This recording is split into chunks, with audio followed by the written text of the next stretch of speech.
Okay. I believe I should be. Sure, I'm on my phone a lot, but it's actually so useful. Shut up, Dad.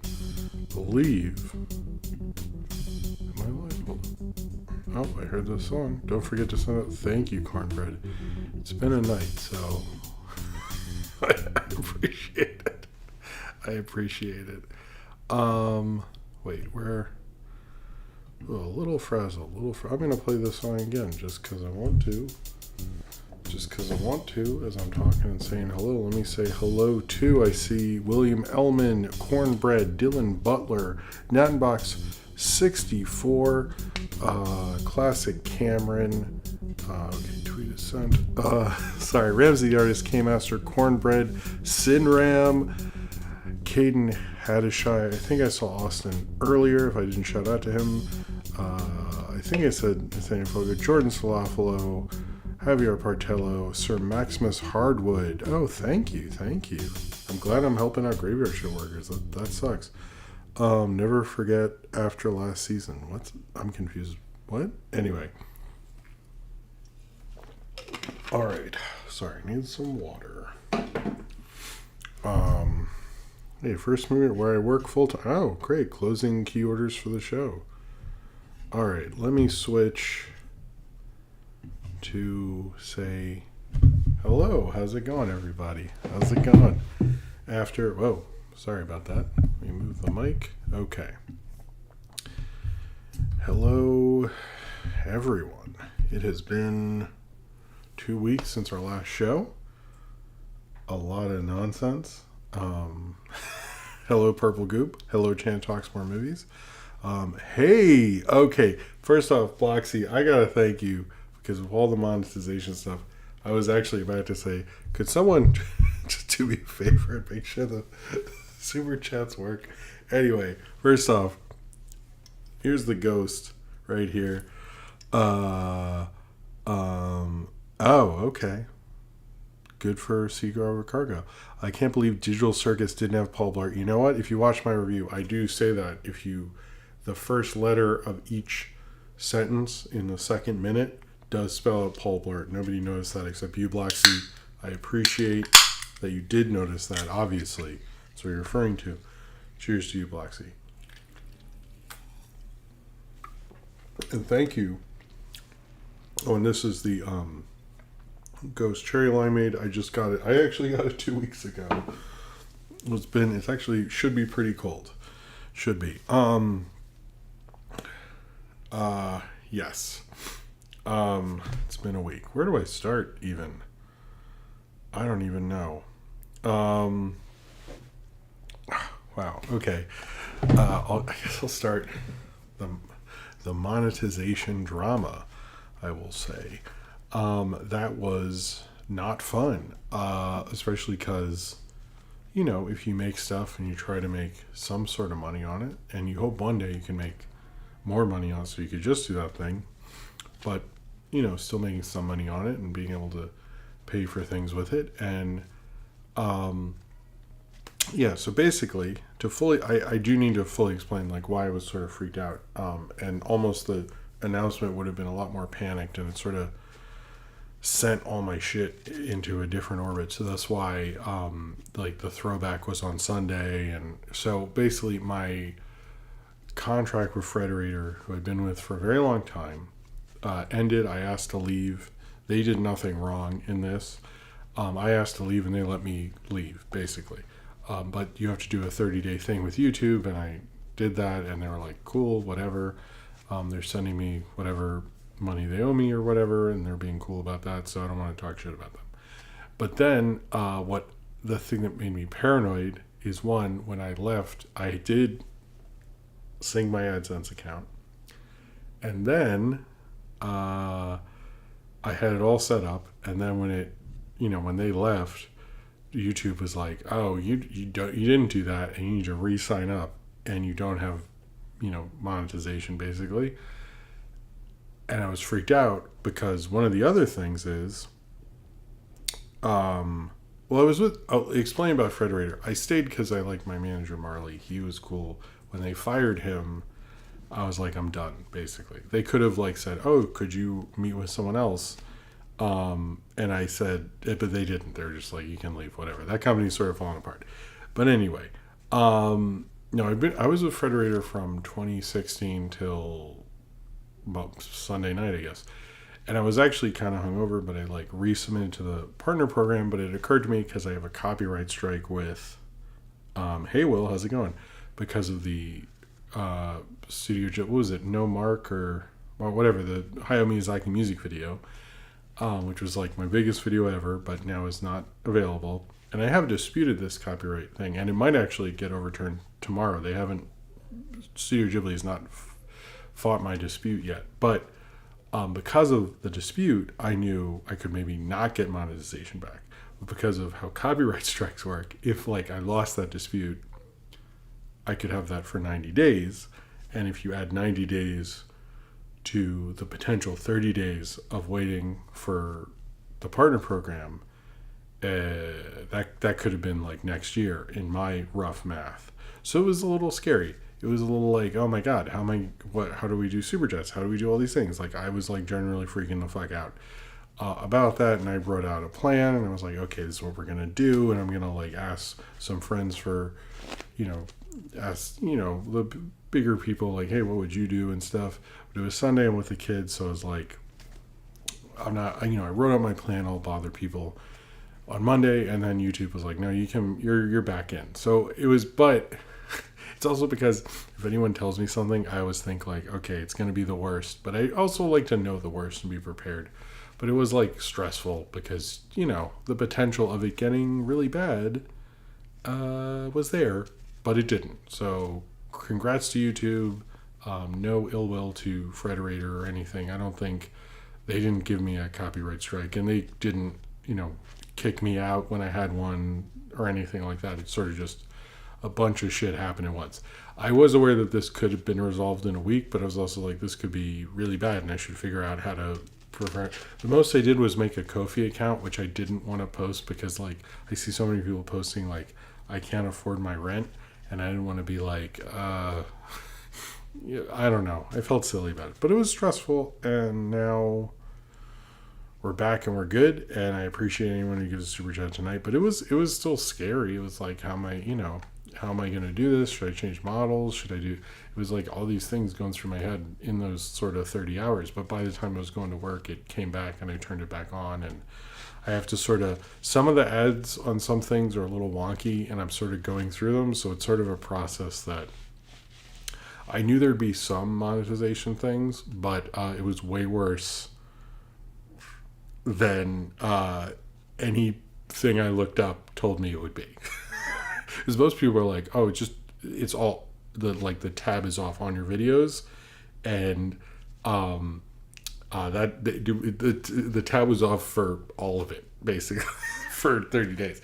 The tab being off would be an easy fix, potentially if that had happened, like all the preset ads. Anyway, William Elman says, are you going to see Megalopolis? It's the cinematic equivalent of releasing It's Time to Take Your Keys Away from Grandpa. First off, cheers to you, William Elman. I want to talk about that when I talk movies. I have another thing. Cheers to you. Here's the thing. There's like so many movies I want to see. I'm potentially thinking of going to do a double feature of The Substance and like maybe Joker. I don't know, but part of me is like, should I do The Substance and Megalopolis? I'm just like, I need to see The Substance. I kind of want to be a part of that theatrically. And Megalopolis, I'm like, do I want to just be like chilling at home and get fucked up at home, or I don't know. There's like too many good movies right now, not to mention The Wild Robot and what I will tell you about Transformers 1, which is a whole story in itself. But I want to see it and I want to review it. I don't know. It's like, part of me is like, I think I'm just going to go see that in The Substance because like, I don't really like the first Joker like at all. Like I really didn't like that movie. So anyway, if you're wondering why my double feature doesn't involve The Wild Robot, I'm seeing that one with my daughter. So that's like a separate movie going thing. So that's why I am going to see The Wild Robot. The reason I haven't seen it is just because there's a bunch of family stuff going on this past weekend. And my daughter and I really do want to see that. But I want to take her, and I want to take her to a nice theater, which I don't. Anyway, we'll see. So Transformers 1, if you're wondering about that, I did see it, and I paid to see it. Let me just say that. And I bought 2 tickets. So nobody can say I didn't support that movie, because I did. But first off, Netbox64 says, saw Megalopolis in IMAX. It's legit the equivalent of a mix between Southland Tales and Old Man Yelling. Are all the complaints are going to be like Coppola is an old crazy dude? Because I'm sort of... There was a movie... Let me heart William Ellman's there. Thank you, William Ellman. And cheers to you, Netbox64. There is a movie, I think it was King Vidor. First off, cheers to you, Netbox64. Maybe I'll review it if I can find it. King Vidor made this weird experimental film at the very end, like in the 60s. King Vidor was a silent film director. Most famous for The Crowd. He's a really good silent film director. But he made this really weird, surreal thing in the 60s. I saw it a bunch of like art house stuff. But I'm curious if Megalopolis is like that. Maybe I should review that. Maybe I should find that, post it in the Discord, because it's like a wild trip. Because I feel like when you get older, there's 2 kinds of old man directors. Well, Scorsese's like his own thing, basically. But you're either like what Spielberg does, where he like sort of reeks of mothballs and makes these very like... Okay, maybe there's 3 kinds. Like makes these like very like stodgy, like, you know, like, oh, there's things were like this back then, and you can tell it's from an older dude. And then there's ones who like what Spike Lee does with BlacKkKlansman, where it's like, I know I can hit this out of the park, and I'm just going to do it and show off. And then there's the dudes who like William Wellman, not William Ellman, sorry, William Ellman, did with like Track the Cat, where he's like, I've been doing this forever. I've always wanted to make a black and white film in color. I'm going to do it. And he made all these kind of like artsier movies. And like before, like it was cool for a studio director to do that. I generally think if William Wellman made those films in the 60s, we'd be talking about him. I know you guys love my William Wellman talks, but I do like the ones who are like, fuck it, I'm going to go crazy. Like, I love that attitude where it's like you have all these skills, but you want to be weird. That's my favorite.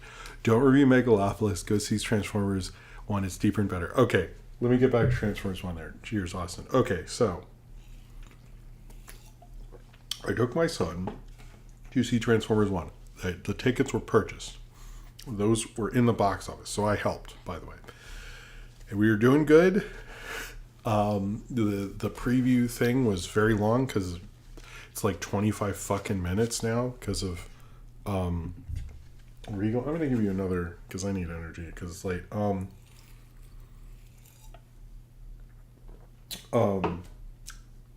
he's doing good, and he had the popcorn. I ate some popcorn, but he had popcorn to himself.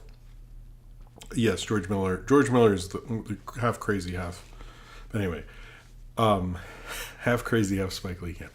And he's doing good, and then he starts wanting to switch seats, which my daughter did when we saw like Wreck-It Ralph 2. She'd want to switch seats because they're open seats, which I was like prepared for, so it was fine. But then he wanted to ask me a million questions. He wanted to keep switching seats, and then he wanted to keep running through the theater and laughing. And when we came in, like, we got the cool Transformers 1 poster. Everyone's like, oh, cool, Dad, taking your son, passing Transformers on. And like, the audience was like down for me with this kid seeing Transformers. I don't think they liked, nobody yelled at us, but nobody turned away from the screen because it was good. I saw a lot of it. I didn't see all of it because we had to leave because he got like sort of too rowdy, and he did, pooped his diaper, and it was kind of a disaster. So we had, I don't think he can, I knew when we saw Garfield, he stayed, but then when we saw, Inside Out 2, he left a lot. So I was wondering where it would be, and he does like Transformers. But yeah, he just wasn't well behaved enough, so we had to leave the screening. So I supported Transformers 1, and someone sent me a screener. So I am gonna watch it. It's been like between being sick, which I haven't even gotten into that, and that screening. But the funny thing is he wanted to put his poster up on his wall, which I was like, he's clearly not into this after the screening. But he put the poster up on his wall. It's on his wall.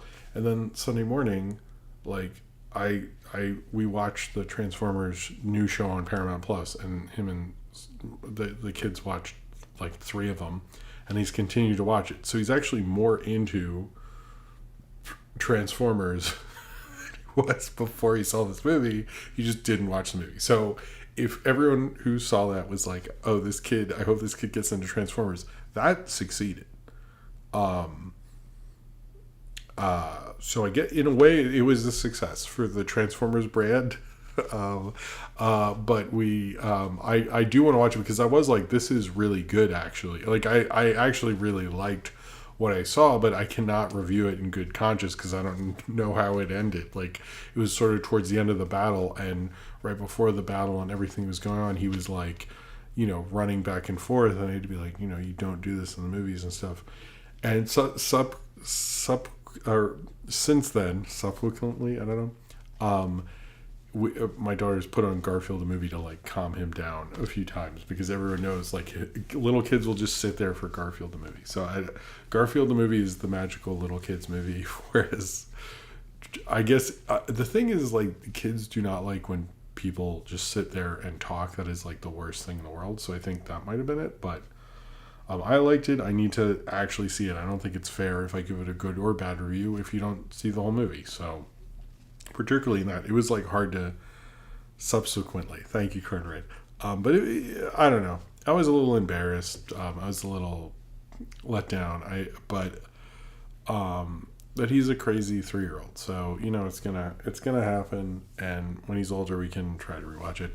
I did see Javier Portillo. They did have the Sonic 3 poster, but he wanted the Transformers poster, and I was also like, I don't have a play. I'm a 41-year-old dude. I don't have a place to put cool movie posters. I used to have an office where I could do that.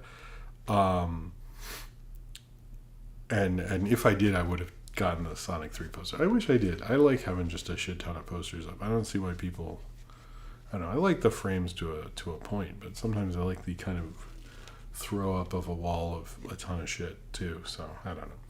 Anyway, I think that's, oh yeah, I was very sick last week. I actually, we don't need to, let's just get to the show. No one needs to know how fucking sick I was. I mean, I was just very sick. Let's just take my word for it. That, before the monetization thing, it was just going to be about Transformers 1 and how sick I was. So anyway, I actually sort of planned out this segment.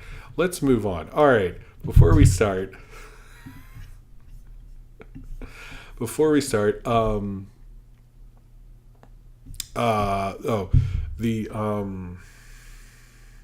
what is it?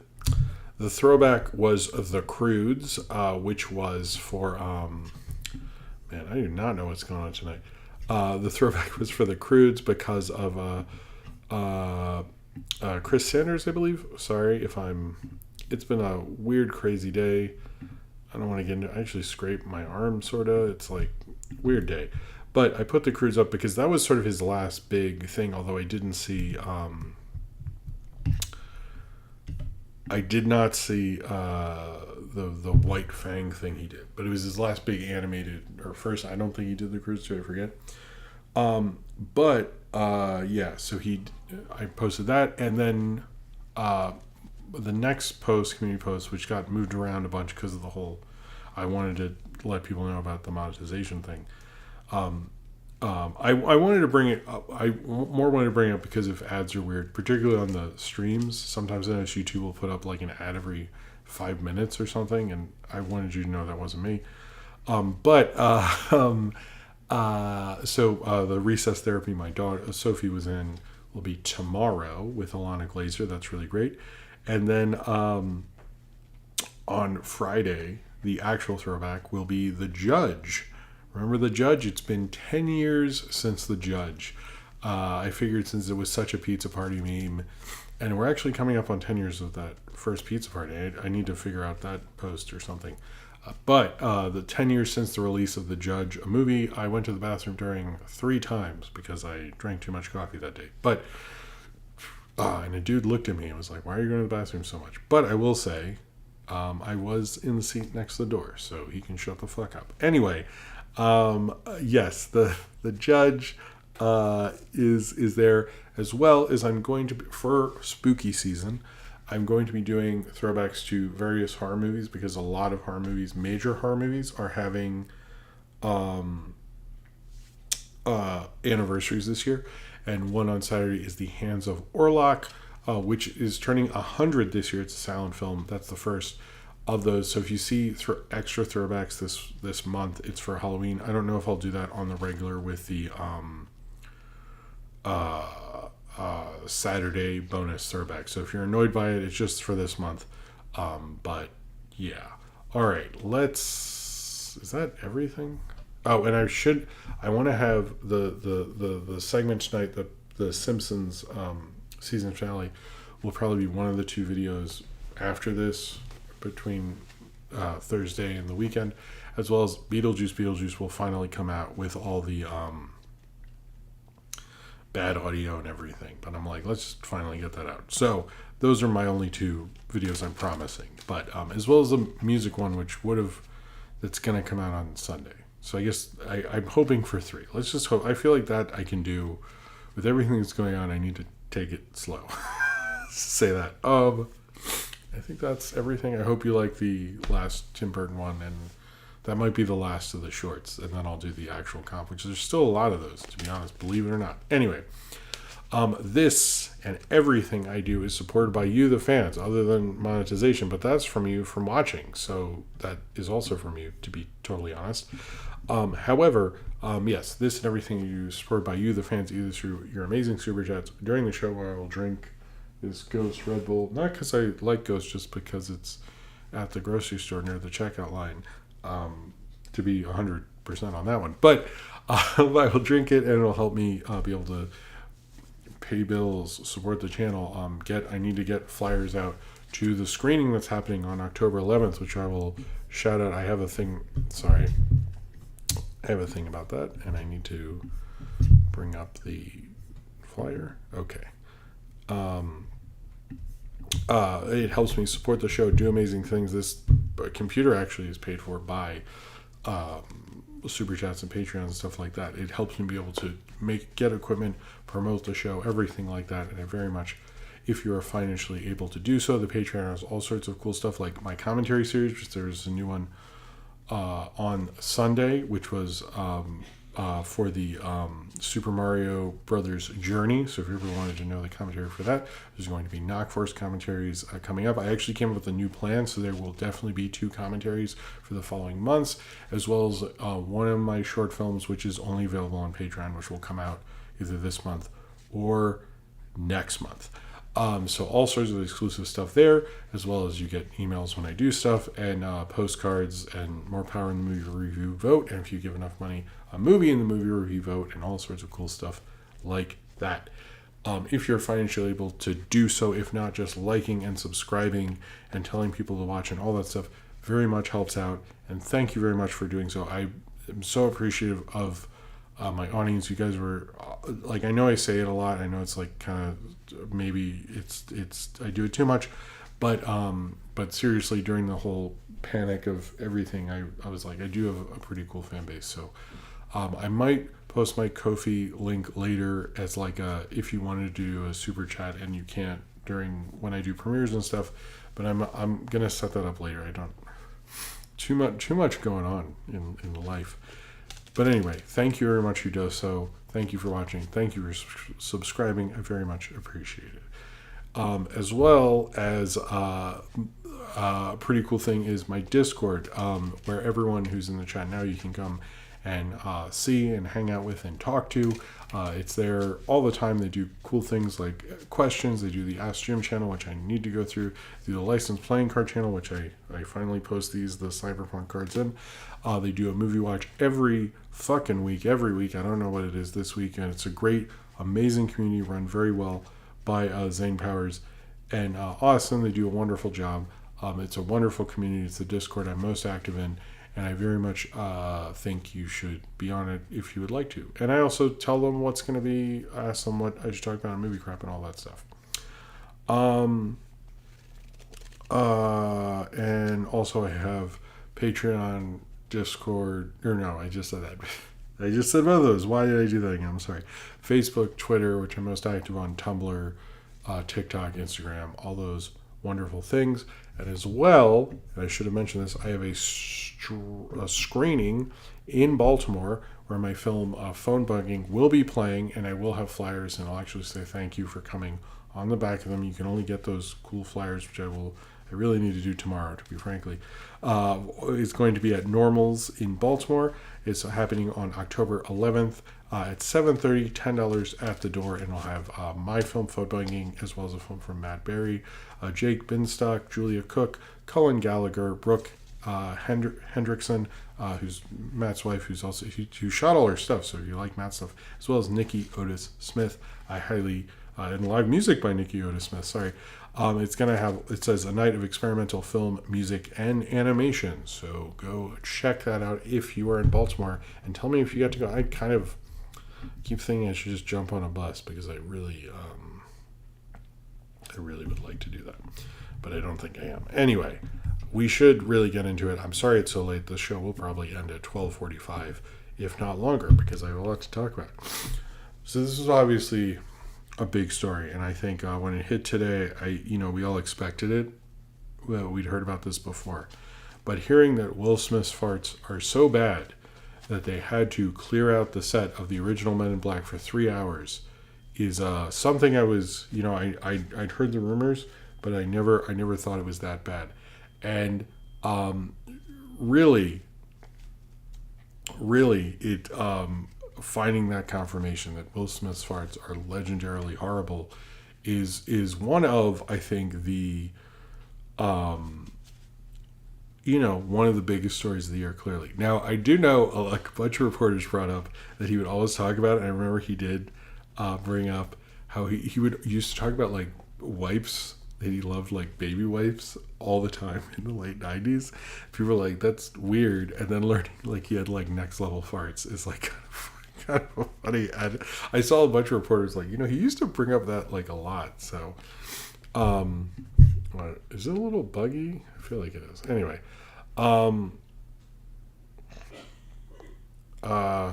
seems a little buggy. I don't really want to disconnect the internet right now. But anyway, maybe it's just YouTube. But I do think it. Anyway, I thought that was funny, but yeah, it's just like weird that I don't know. It's just funny that came out today. That Will Smith has next level farts. All right, so moving on. In actual news, I think we had heard about this before, and we heard rumors about this. We actually got sort of a real confirmation that is really happening, because we had heard, because a lot of people were like, well, this is old news. I'm like, the idea of it is old news. The actual that this is actually happening. Wait, what's going on? I can't see anything. Okay, I'll just be over here. Okay.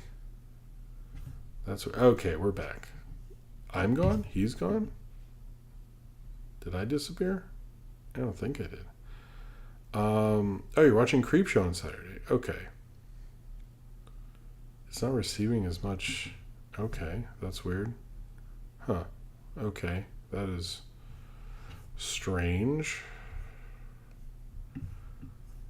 All right. Anyway, so we learned today that there is going to be a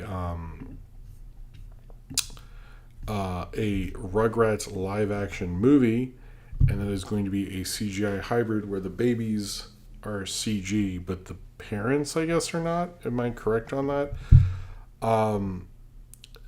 Direct is Jason Moore, who previously directed things like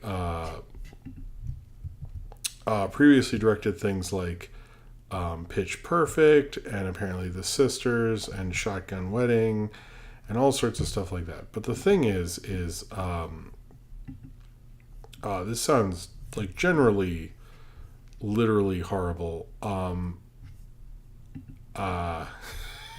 what I don't get is like anytime I hear about this, I imagine like when Dee Dee or something is giving birth to Tommy, and it becomes like that part in The Fly where Gina Davis gives birth to like that maggot baby, and everyone's freaking out. And I imagine it'd be like that. Like if your baby showed up as like a CGI creature, everyone would be like screaming, and it'd be like this horrific. Like to me, it's like not cute. Like it just seems like you would just be like freaked the fuck. Like it doesn't naturally work. So it's like such a bizarre, odd ass idea to have like, well, you have to have the Rugrats have like Rugrat type voices. You can't have them like. What I don't get is like they had a reboot which didn't go well. Like my kids sort of watched it a little bit. I know it did okay. It seems like in terms of kids, but it wasn't like a breakout like they wanted.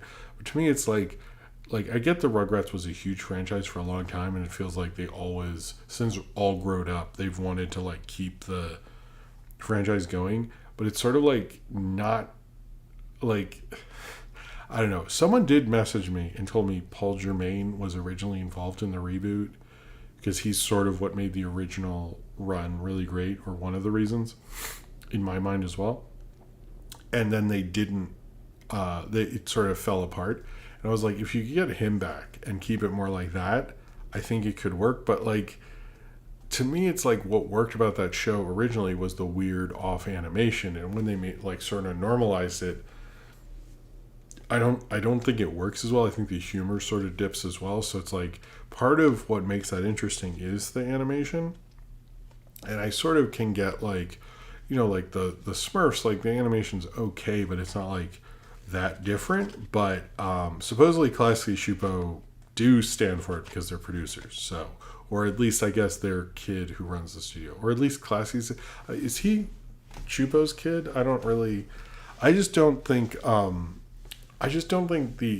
I think they get that the like they seem to be leaning hard into the Nicktoon nostalgia, but like it's I think the only things that would honestly work, like if you're stuck with the Nicktoons and you're like, what do we do other than just make new SpongeBob, because kids literally will always like SpongeBob. It's pretty much like Bugs Bunny. It's like I can just watch SpongeBob. Like that's what SpongeBob is to little kids. But I mean, Classic Shupo as we knew it doesn't exist anymore. Let me explain that, Malcolm Rampart, because you're right, but you're not, I guess. Reptar -1, Jordan Slawflo, that was awesome. I saw there was a -1 whiskey, and I'm like tempted. Maybe I'll get this myself. Anyway, cheers to you, Malcolm Rampart. I don't know if you've ever given a super chat, and I appreciate it. Cheers to you. There was an announcement, whatever, maybe it was the last show, maybe it was 2 shows ago, that it does exist, but it's sort of just a license company in effect.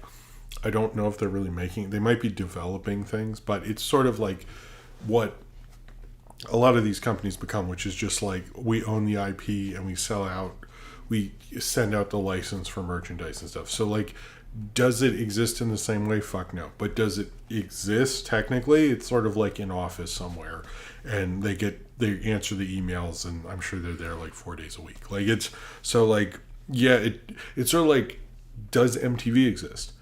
Technically, but are they MTV? No. So I'll say it that way. So we're both correct, I guess. Anyway, not to correct you too much. But yeah, I do think if you did something like, you could update, like have Rocco, I think you could do new ones of that. And you could do something with Invaders Zim, which they made those movies of. I think that's successful. But acting like this could be a movie. It's also crazy, like, why don't just make an animated movie? Those movies were very successful. Like extremely successful. Like trying to make this CGI live action hybrid makes like no sense. The reality doesn't make any sense. But whereas like it was a successful movie franchise, like for several movies until you had to get the Wild Thornberrys involved or whatever. But like it was, and like I do think we made a 2D movie and budgeted it correctly, it could do well. So I sort of don't think, because the precedent is there, like box office and all that stuff. Like you need precedent for a entertainment thing, and I do think there is a precedent for that franchise if it was 2D. So But I think Rocco could do it. I think Our Real Monsters could do Halloween specials every year. Like, there's certain ways you could naturally do it, but they always come up with, like, a really stupid, pathetic executive way or something. It's like, whatever. I think this movie sounds horrible. I don't find this director to be interesting. Like, if it was, like, a weird director, I'd be like, oh, cool. But it's, like, not. It's, like, a really boring director in my mind. But yeah. Oh, okay, Malcolm Robert. Okay. Well, thank you, Malcolm, or John Barton. I appreciate it. But we'll see. All right, so what's going on with... First of all, we'll talk about the regular show reboot, because that's sort of how the news came out, is that they want to do about 44 episodes. We know Mark Hamill's coming back. We don't know much about this reboot. I think a lot of people are like, why does everyone freak out? I think it's because it feels like something that gets announced and we kind of all were just sort of hoping it dies, and then we learn more and we're like, oh shit, this feels like a real thing. I don't know if I need to go on about it more, but it's like, I don't know how I feel about it, because I think Close Enough was the natural successor, and because I do like the very ending, so I'm like, how do you do that naturally without ruining it? But I also think, like, regular show has a tendency to be like, fuck it, we're doing this whatever, like the Going to Space season, which wasn't a good, maybe the worst season, but I do think, like, they can probably play that and be okay with it. But then, like, literally the next day we found out that all these Cartoon Network shows would be leaving Max, including, like, OKKO, which also left Hulu. By the way, a lot of people, I made the joke, I'm selling bootleg DVDs. I'm not going to name who messaged me about, can I get one? I was not actually selling bootlegs of OKKO in downtown Brooklyn. Let me just preface that was a joke. I'm not doing that. I thought it was fairly clear, but I got more than a few messages about that, and I'm not selling OKKO bootlegs. I kind of want you now. I did like the KO okay, let's be friends. But anyway, the shows that were removed were Chowder, regular show, which is weird to hear a reboot news when they deflate the actual brand that they are they're trying to reboot. The Amazing World of Gumball, We Bare Bears, Steven Universe, Ben 10, and the Powerpuff Girls reboot. So Nero's Q is probably upset. But OKKO left Hulu. I guess, okay, sorry about that. Thank you for correcting me, Cornbread. I think first off, that is like a whole era almost of Cartoon Network. I mean, it's pretty dramatic with Max. I don't fully get what they're doing. I don't think they're really thinking about what they like. To me, it's like when you sign up for these services, even like what works for Paramount Plus is they have all this like random MTV VH1 stuff, and like I watched the Leif Garrett Behind the Music while I was doing stuff, and like to me it's like, oh cool, this is what I like about Paramount Plus, you know what I mean? Whereas Max is like, oh, we're just not going to have that random shit because I don't know why, you know. And they have that weird license thing where it's like Warner stuff licenses to HBO. Like, why do they? God, it like someone explained to me and I got upset and bored, and I just think it's all stupid. William Ellman says J.G. Quintel on the regular show revival, loud sobbing, oh, they drove a dump truck full of money up to my house. I'm not made of stone. I mean, probably. I mean, I sort of get why people do this, because they're like, oh, I can get things out and create things, and it's so hard to... Anyway, cheers to you, William Ellman. Thank you for the super chat. But yeah, they're not going to make your original stuff. You know, you can at least work, but it's still like one of those things where you're like, sorry, I like was lifting some work. I'm a little banged up. But I don't know. I don't fully understand like the point of these streaming services if they're just gonna just take things away as often as they do, because it does feel like one of the things I like about them as I have kids, is like showing my kids, like we showed them Gravity Falls, or showing them Over the Garden Wall, or like having these like obscure things. And I feel like the point of these things is they have these vast libraries. Like that's what you're paying for. And if you're not paying for, if you don't have those, like I'm losing both respect for the service and interest in the service. And I don't think they really understand what they're doing. Like I don't really get it. If they were like, to be honest with you, the only reason, and I will agree with this reason, and let me finish it before you get mad or something, is that they're like, we're taking it away, but in about 6 months to a year, there will be a remaster. And then we're going to pump money into an ad campaign, or just at least do a remaster. And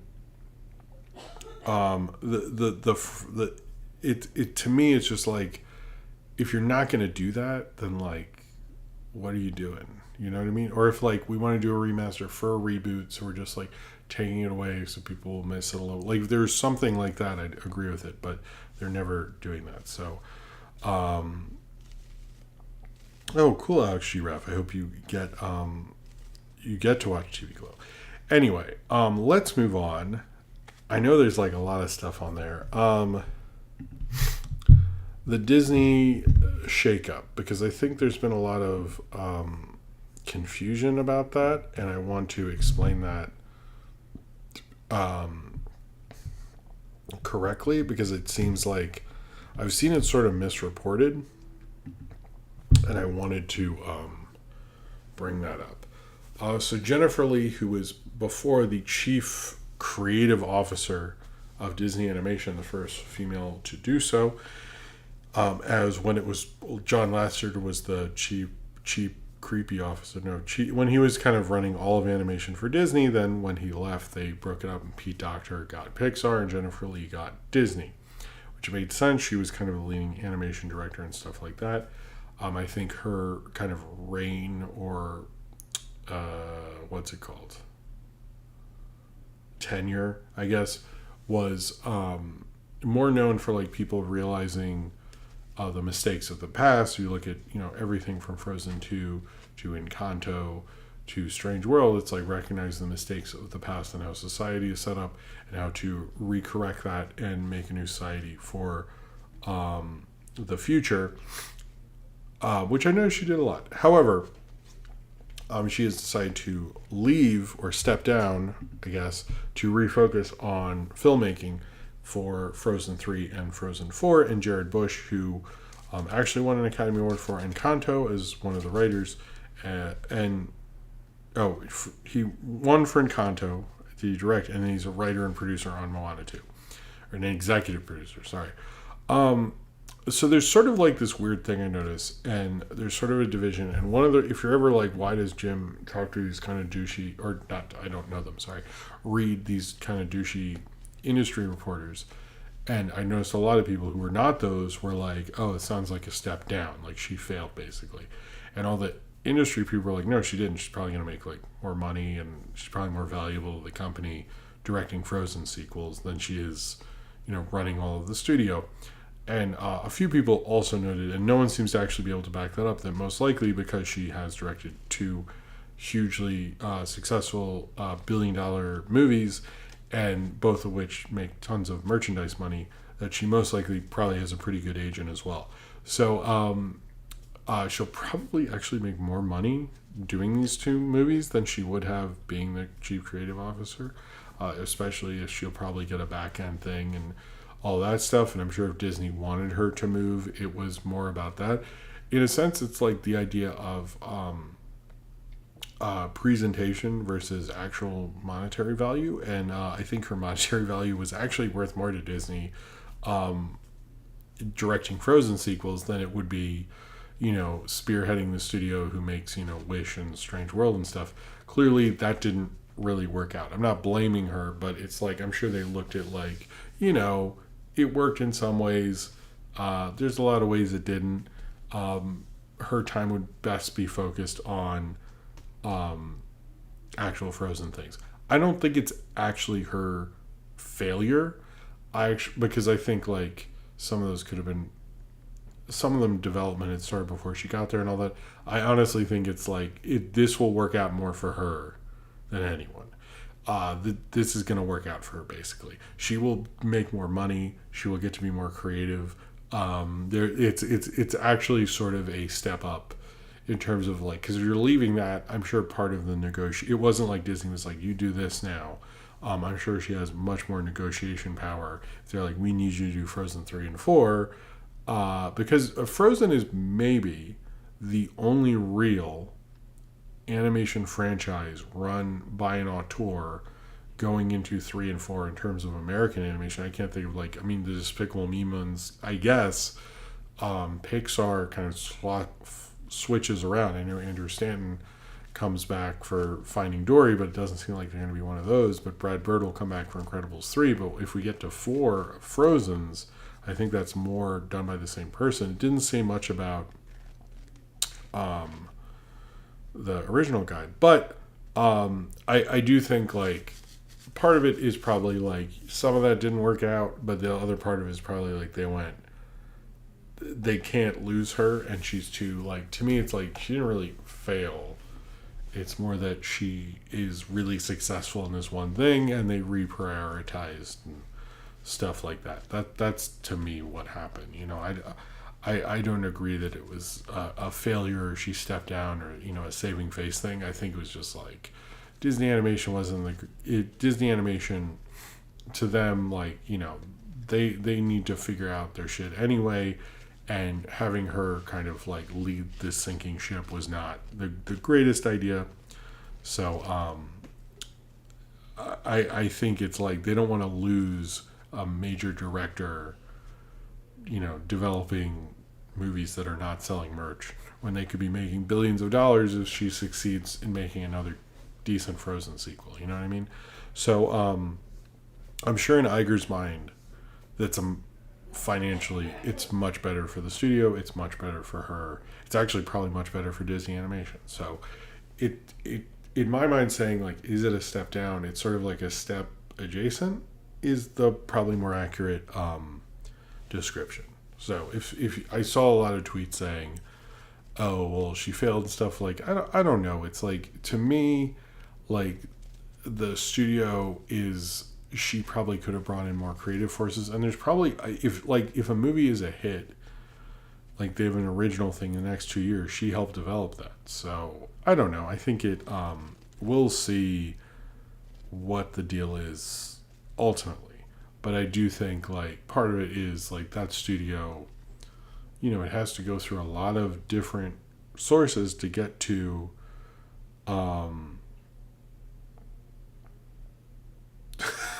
what? Someone's watching Megalopolis, watching this? Funny. Okay, Dom. Cool. I don't think I think it's just, like, they need to maybe do a lot more work, and having her do that wouldn't have been a good idea. So anyway, it's sort of just like she's fine, effectively. It's not like the weird thing that people feel about Kathleen Kennedy, but whatever. Anyway, I feel like that didn't come off as, I don't know. All right. So in some Pixar news, Win or Lose, which seems to be always sort of losing, has been moved to February 19th. What I have honestly noticed when Inside Out 2 came to Disney Plus, I keep seeing headlines from like Vulture and New York Times and stuff, and they're like, Pixar continues its losing streak with Inside Out 2. And I'm like, what the fuck? And, as I rewatched it, I rewatched it. It's a good movie. It's a pretty good movie. And it was the biggest hit of the year. It was in the top 10 for the most weekend. I'm going to talk about it later in box office, but it's sort of like one of those things where I look at it is, like, I don't know what people's deal is. So it seems like the perception of Pixar as a losing studio didn't go away, despite like making more money than any other movie that wasn't it. I don't really understand this. But it's coming out on February 19th, which is still a whiles away. I really don't, it never seems like it's a production problem. It feels like it's a Disney not knowing what to do it. I would think it'd be a good time to put it out during Christmas or, something like that, because people have a little more viewing time and stuff. But I do agree. Things get a little lost in the shuffle. So I don't know. Maybe it's a better release date. Maybe it'll work out. But it does feel like it's like constantly losing because we're never gonna see this thing. I want to see Pixar's first like series. I do think maybe they're also like, why did we make them make this stupid show? What the fuck? What did we do? Kind of messed up there. We shouldn't have made them make a show. What were we thinking with that one? So maybe that's on them. All right. Next up, the digital circus. So this is definitely a win for indie animation. I'm not the biggest. I don't hate digital circus. I'm sort of just like, whatever. I don't. I don't know. It wasn't a big thing. I am often shocked at how successful it is. I don't fully understand that, but it has, I guess. But Digital Circus inked a deal with Netflix, and the deal with this is after starting with episode 3, which I guess is coming out this weekend or Friday. No, Friday. It'll release the same day on Netflix. So it'll post on YouTube and Netflix. And that's going from 1 to episode 9. Which I seem, a lot of people are saying this is kind of the end of the show. I don't really find that. I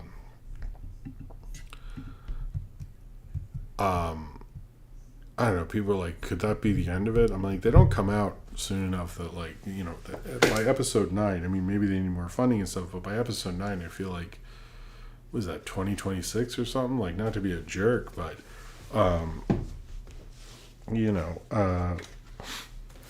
it's probably going to be a while anyway, and who knows when they get there how they'll feel about it. I feel like if they're signing deals with Netflix, potentially they could keep doing them, but it's a huge win, especially for a YouTube creator. Like, I haven't heard of a Mr. Beast even doing that, or a bigger creator than that, but this has become, it's interesting how the whole goth Hot Topic thing has changed, because now it's like Has Been Hotel and Digital Circus, and it's, when I was going there, it was like Marilyn Manson and stuff, so it's very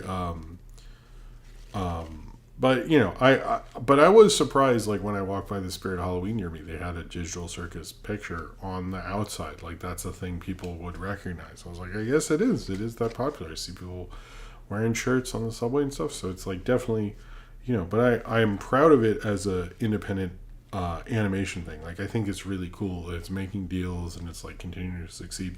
That I think is good, and it'll be able to continue to do so. So, but 1 and 2 will also be on Netflix, as well as 3 will be on both going forward. And apparently, they just need funding for what they wanted to do. I fully think they'll do more stuff, and particularly with this franchise. But it's pretty cool that they were able to make, be independent and deal with, like, what is technically a major studio with Netflix. And I think Digital Circus deserves all the kudos it can for that.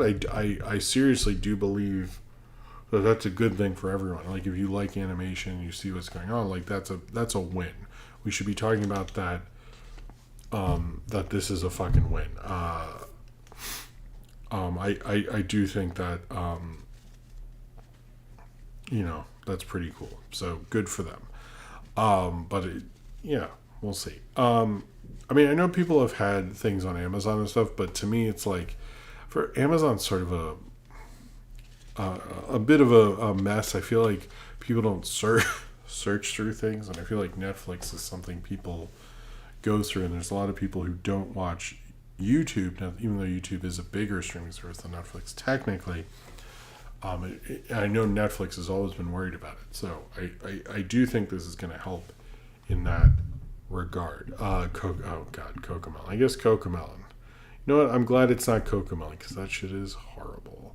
All right.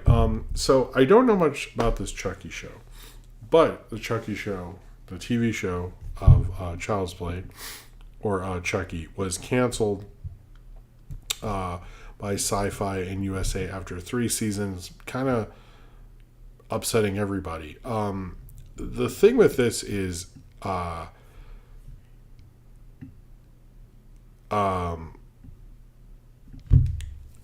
is like when I read up on this, is this seems to me more of what was considered a show on cable than a show on streaming. And the more I was reading into that, I was like, oh, I don't see how this. I'm honestly surprised this got to season 3 and being the weird show it is. I feel like they should have maybe pushed it more on, Peacock or something like that and moved it more towards that. Particularly, I was like, right on Halloween, like the finale aired and you ended it before Halloween and you're doing this sort of thing. It's like kind of a weird, odd decision in my mind. I would have just, it has a following, and the fact that it made so many headlines that people were shocked by it, but it was considered like sort of this great cable cult experiment, and it almost feels like cult and weird stuff needs to be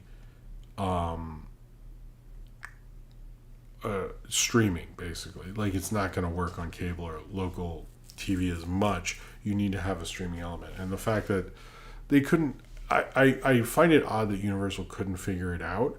And it seems like everyone wanted them to, and I don't know what. Maybe it was the cost thing, and that's totally valid. But to me, it's like they kind of fucked up. It's like you have this huge cult hit, like that's how streaming services are born. And the fact that you're just going, yeah, whatever, is like, you could cut the series run. You could, you could have less episodes. You could do something like that. But the fact that you're just throwing it out, I just think is misguided. So I just don't think.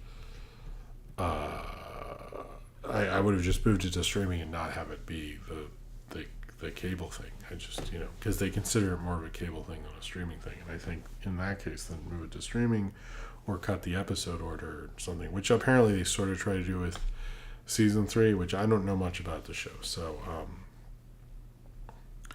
the day after it aired on TV, it aired on Peacock. That's a terrible idea in 2024. Like, it should just come out on stream.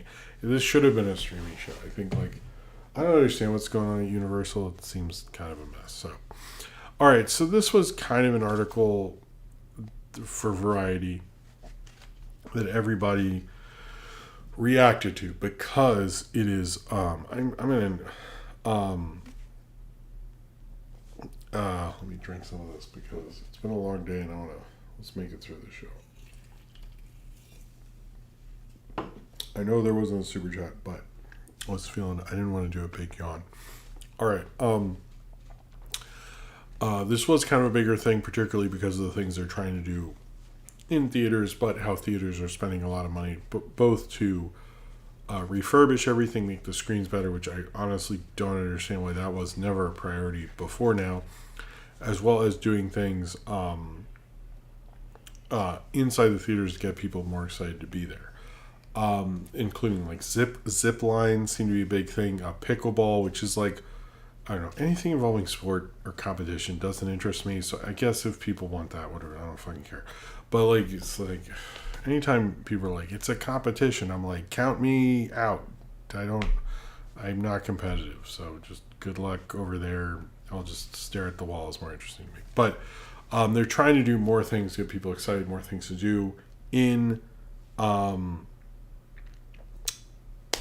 the theater.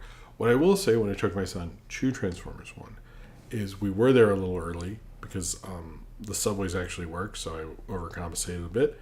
And there was really not much to do in that area around the theater.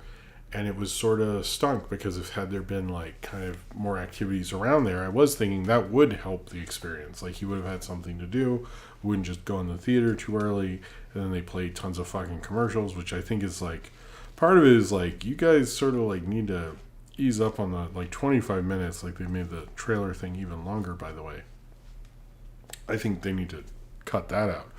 I wouldn't mind if they had more of an arcade atmosphere, because it's usually kind of like crappy arcade games, or that for some reason they all have a Terminator Salvation game. Why is that? Can someone, what is the deal? I would love to read an article like, why does every movie theater in the world have a Terminator Salvation video game? Like, why does that have this like legacy in every theater imaginable?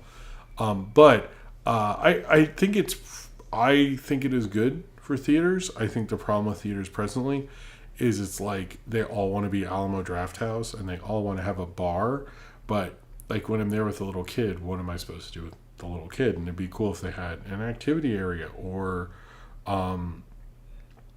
I know people, Cornbread saying things are dying and stuff, but I gotta say, is like, most kids love going to Chuck E. Cheese and Dave and Buster's, and those are arcades and stuff. And if you just had like a few things in there that interest like more all ages and stuff, that would be a tremendous help. Like, I would probably like spend some money on one of those things just to like have something to do, because when you're there with a little kid and you need to kill 5 minutes, you will spend a couple bucks. They can like write a little thing or something like that. And I theaters used to have more stuff like that, but I do think I think it is warranted. Also because like the culture around what was around theaters, which used to be malls or other shopping destinations, have sort of died out. So like movie theaters didn't need to do that, but now they do, because I remember so many times like we'd get to a movie early and be like, oh, well, who cares? We'll go to the music store. We'll go look at this store, something like that. So I do think I understand why they're doing this, because they're trying to make the theater itself more of a destination, because they cannot rely on what's around the theater anymore, because it just doesn't really you need to have more of that stuff to get the audience. Because like if I had an unpleasant experience taking a kid there, you're immediately going to start thinking, oh well, if I'm going to do this, that's another thing I got to worry about, and you're not going to want to go to the theater. So I sort of get why people why the theater owners feel they need to do that. So I don't know. I don't really go to theater bars unless it's like the Nighthawk here or the Alamo, because they have like a special bar. But like the movie chain bars are just like not really a corporate bar. I'm not really a bar person. I don't know. Anyway, I'm not going to go into my thing about bars, but I genuinely think it is good, because most people, like, I think if you're younger, the theater is one of the things you're doing that night.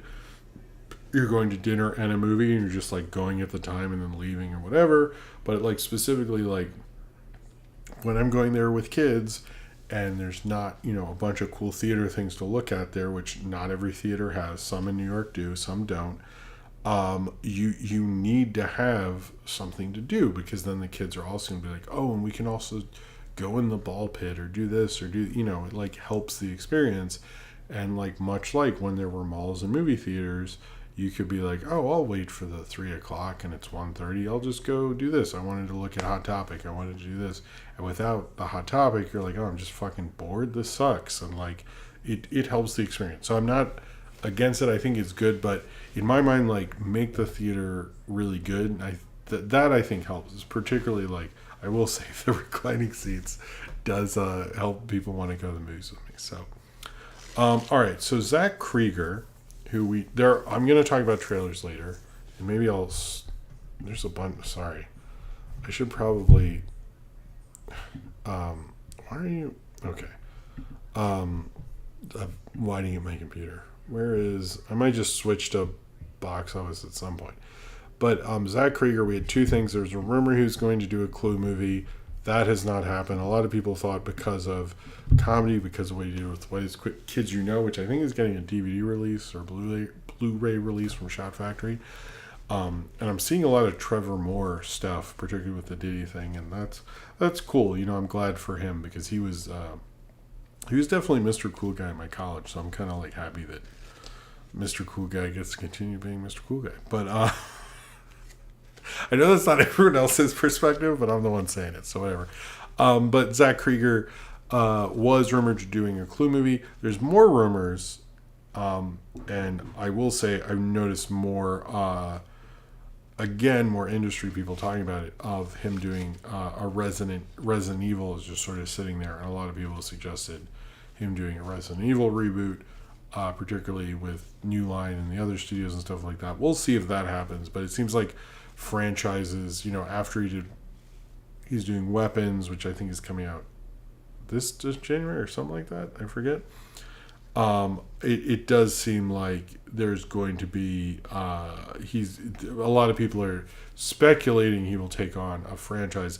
Part of me is like, I don't know. I do think if you're a horror director, you can get away. Like Jordan Peele, like he's not really taking on a franchise. Like to me, if you're an original voice, stay away from franchises because you are the franchise at that point. You are the selling point. Like why do you need to hook up with the franchise unless you are super into it or want to do it for like one movie to get your clout up or something like that? It's just like not. I don't know. But I know there was a Resident Evil reboot 2 years ago, but they're still apparently the studio is considering them doing it. Weapons is coming out in 2026. Thank you, Unblinty. The ways could you know? Yeah, they were cool. Anyway. But I don't know, we just went to the same school. And I got to sort of meet them once, I guess. They were nice people. Anyway. I'll talk about the Gendy stuff. I guess if we're 12:45, I have like till let's say 12:15. I'll take a break and then do Simpsons. We learned this about Gendy. First off, is that he revealed in an interview that his Black Knight script is completed Sony Animation, and Sony has to figure out who they're going to do their deal with, even though Fixed has not been figured out. But the Black Knight seemed cool from what I remember of it in my Gendy almost made compilation video that recently came out. It was doing pretty good also. But we also learned, and this is pretty wild, that he actually Gendy Tartakovsky pitched to Marvel doing an animated series to Kevin Feige, pitches to Kevin Feige, that back in the late 2000s that would have been similar to his Clone Wars series about Marvel, but they weren't interested, which boggles my mind because I really like that Clone Wars series. There's something I've considered making a review of, and I don't know why I haven't. And I watch it anyway. It doesn't matter. But that led to him working on the storyboards for that final fight in Iron Man 2, which is like the best part of Iron Man 2.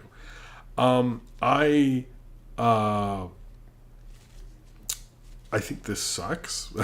I don't know what other thing to say about that. I just think it sucks. I don't think there's anything else to say about the animated Gendy not getting to do a Marvel show. Sounds really cool to me. I don't know what they fucking think they were doing there. But I mean, I'm glad he got to do the Iron Man 2 finale because that's great. But it's like you could have done. You literally had him pitching to you. Like, what did? I just don't. I do not understand. Like, is he really weird in the room? Like, why do people turn so much down from this guy? Like, I like everything he makes for the most part. And I like never understand like why studios are always sort of just like I don't know, whatever with Gendy stuff. It's like I like the guy is like a genius. Like I don't. Did you see Primal? Did you see? Like I even like that Unicorn show. I don't know what everyone's big deal is, but it's just like I truly do not understand. To me, like he should just be able to make things light and rough if he wants to, but I don't really get it. Two quick things. We found out that Kyle Chandler has been cast as the Green Lantern, or is working on his deal, but it's basically going to be him after everybody from like Matthew McConaughey to Josh Brolin to whomever turned it down. The one thing that a lot of people have learned, which is interesting, despite what we've heard about the DCEU and the post James Gunn running things or whatever, that it would all be connected, and if you're like, you know, one of these people, you'd be like, if you're Superman in the cartoon, you're Superman in the movie, you're Superman in the video game, it's all connected. However, what they did learn is that Kyle Chandler's deal is not a movie deal, it's not a video game deal, it's just a TV deal. And many have speculated, because when Ewan McGregor and Josh Brolin and I forget whom else turned this down, that the speculation is that they turned it down because they didn't want to do one of those deals, and so they found someone who would just do the TV deal. So that's the rumor, but supposedly it's only a TV deal, which is sort of strange for the DCU thing, because they acted like once you're signed to like all this shit, and like it seemed like that's the best they could do, which is odd. Let's see if that, like, when the deal goes through, if that happens, but that seems to be what's going on. So we go through this every year with some big movie, and I'm just gonna say this because so none of you have to tweet out a stupid thing. Oh, that's interesting. Tim Miller wanted Kyle Chandler as Cable. Oh, okay. That's an interesting little switcheroo. Thank you for that, Bloody. But if you were seeing a thing that is a big movie, like Deadpool and Wolverine, people are like, why is Ryan Reynolds going for Best Actor and Hugh Jackman's going for Best Supporting Actor and they're positioning the movie for Best Picture? That is like a contractual bullshit thing. No one at Disney, Ryan Reynolds and Hugh Jackman, none of those people think they're getting an Oscar nomination. None of them think that at all. That is just a contract stipulation that they have to do. If you ever see a big movie, I don't care what it is, if it's this movie this year or 10 years from now, it is a complete contractual thing. The movie, they do not, none of them think it is that good. They're not, they're not really trying to, they're not like, going to be on Oscar nominations morning, like having their fingers crossed. Nobody thinks that. Anyone who tweets out these things like, are they for real? Why would Hugh Jackman be for a supporting actor? I'm sure they just picked it real quick. And like it's an agent thing. I'm sure Hugh Jackman and Ryan Reynolds know they're not getting nominated. A lot of people speculate they might get Golden Globe nominations and sort of the other subsequent things. And that, like, I totally believe. And part of the campaign is for that. But like they're not getting Oscar nominations. It's not happening. It is a contractual thing. There's nothing more to say about that. It happens every year. Someone goes, oh, do they really think this movie would get a thing and the studio tried and I'm going to make a video about it? Don't make a movie about it. Shut up. It's a contractual thing. If you want to do a history of studios doing contractual Oscar nomination campaigns, I would love to see that. But other than that, just, you don't need to write how studios are stupid for doing it. They think it's stupid. Nobody thinks it. It's just a contractual thing. They have to do it. Don't worry about it. Every year I think I do. This is the real, like, I talk about the Simpsons aren't as, Simpsons shouldn't be nominated for Emmys and stuff like that. This is my other one of those. I think I say it every year. Two more things and then we are sort of running out. There are too many things in this episode and there's some big obits and all that stuff. There's going to be a RoboCop TV show. We sort of knew this. If they have a new thing on, that, I guess, if they have a new spin. Martin Scorsese has two films that were on hold, a Frank Sinatra one and a Jesus movie. Since I did the series of Martin Scorsese almost directed things, his Jesus movie I sort of thought was going to be his next thing, so that is surprising that it got put on hold. The Sinatra thing, I don't even think he believes that will that's been false started so many times. Because of the Sinatra estate, I do believe he could make a great Sinatra movie. I do not think the estate of Sinatra will let him make actual good Frank Sinatra, Martin Scorsese movie. So if it was me, I would just abandon the Frank Sinatra movie. I just it's an obvious hit movie. Like if he does, I'm sure he'll do a good job. I know there's talk of Leo would be Sinatra, and I think Jennifer Lawrence would be Anne Margaret or somebody, or whomever. To me, it's it's not going to happen. So I wish he would let go of it. It's sort of stupid in my mind. I think it would be a great movie. I understand that part. But knowing his deals with the Sinatra estate, and as I've read through everything, I guess almost a year ago, I am I just don't see why you would want to keep putting yourself through this. All right.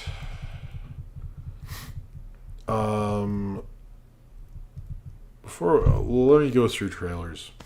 Before we do that, the Spider-Man Thanksgiving balloon is back. I thought that was cool. All right. Ava Gardner. Thank you, Cinram. Sorry. It's getting late and I forgot. Anyway, doesn't matter. It'll never happen. It'll never happen in a bazillion years.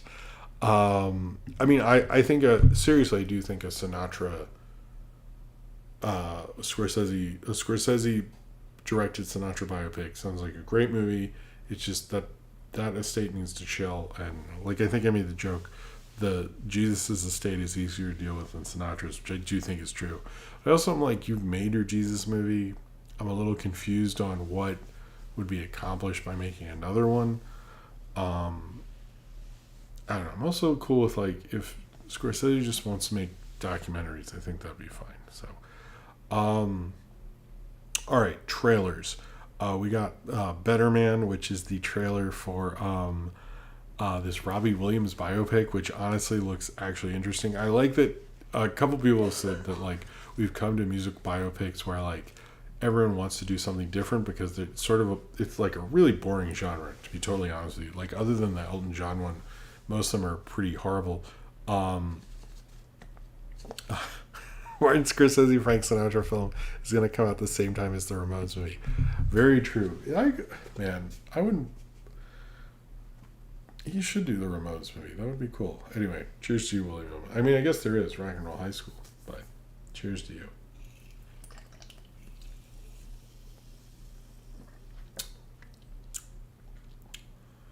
Okay, I see what you're doing with that Australian thing. Um, okay.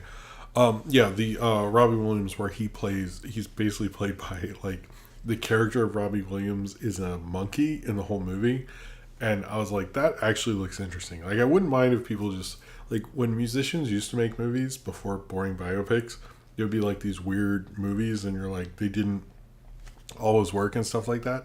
So I kind of like that his ideas like it's just a normal movie, just I'm a monkey is like, okay, I'm down for that. I know Robbie Williams, I know a lot of Americans don't really know him, although whenever Better Man comes out, I'll do a review of Rock DJ because I do love that video. That's a weird one. I like when he gets a little funky. He had a documentary on Netflix not too long ago, I don't think, but the Thunderbolts trailer, which I don't think I talked about before, honestly looked like just a fine action movie. It looked no different than that movie like The Losers or any like Team Dirty Dozen trying to be movie. It was weird that Winter Soldier is the big get, which I was like, okay. I didn't really, I don't know. I didn't get like what made each of them unique. It didn't really pop for me.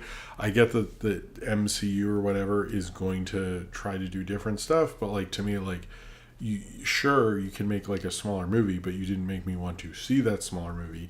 I know everyone's saying like, oh, the stakes are different, but it was like, I don't really care. It's just like, what is compelling about this? I thought it was like fine, but like you need to make me excited. And I was just sort of like, I mean, Winter Soldier looks cool, I guess. I don't know. Make it exciting, make it interesting.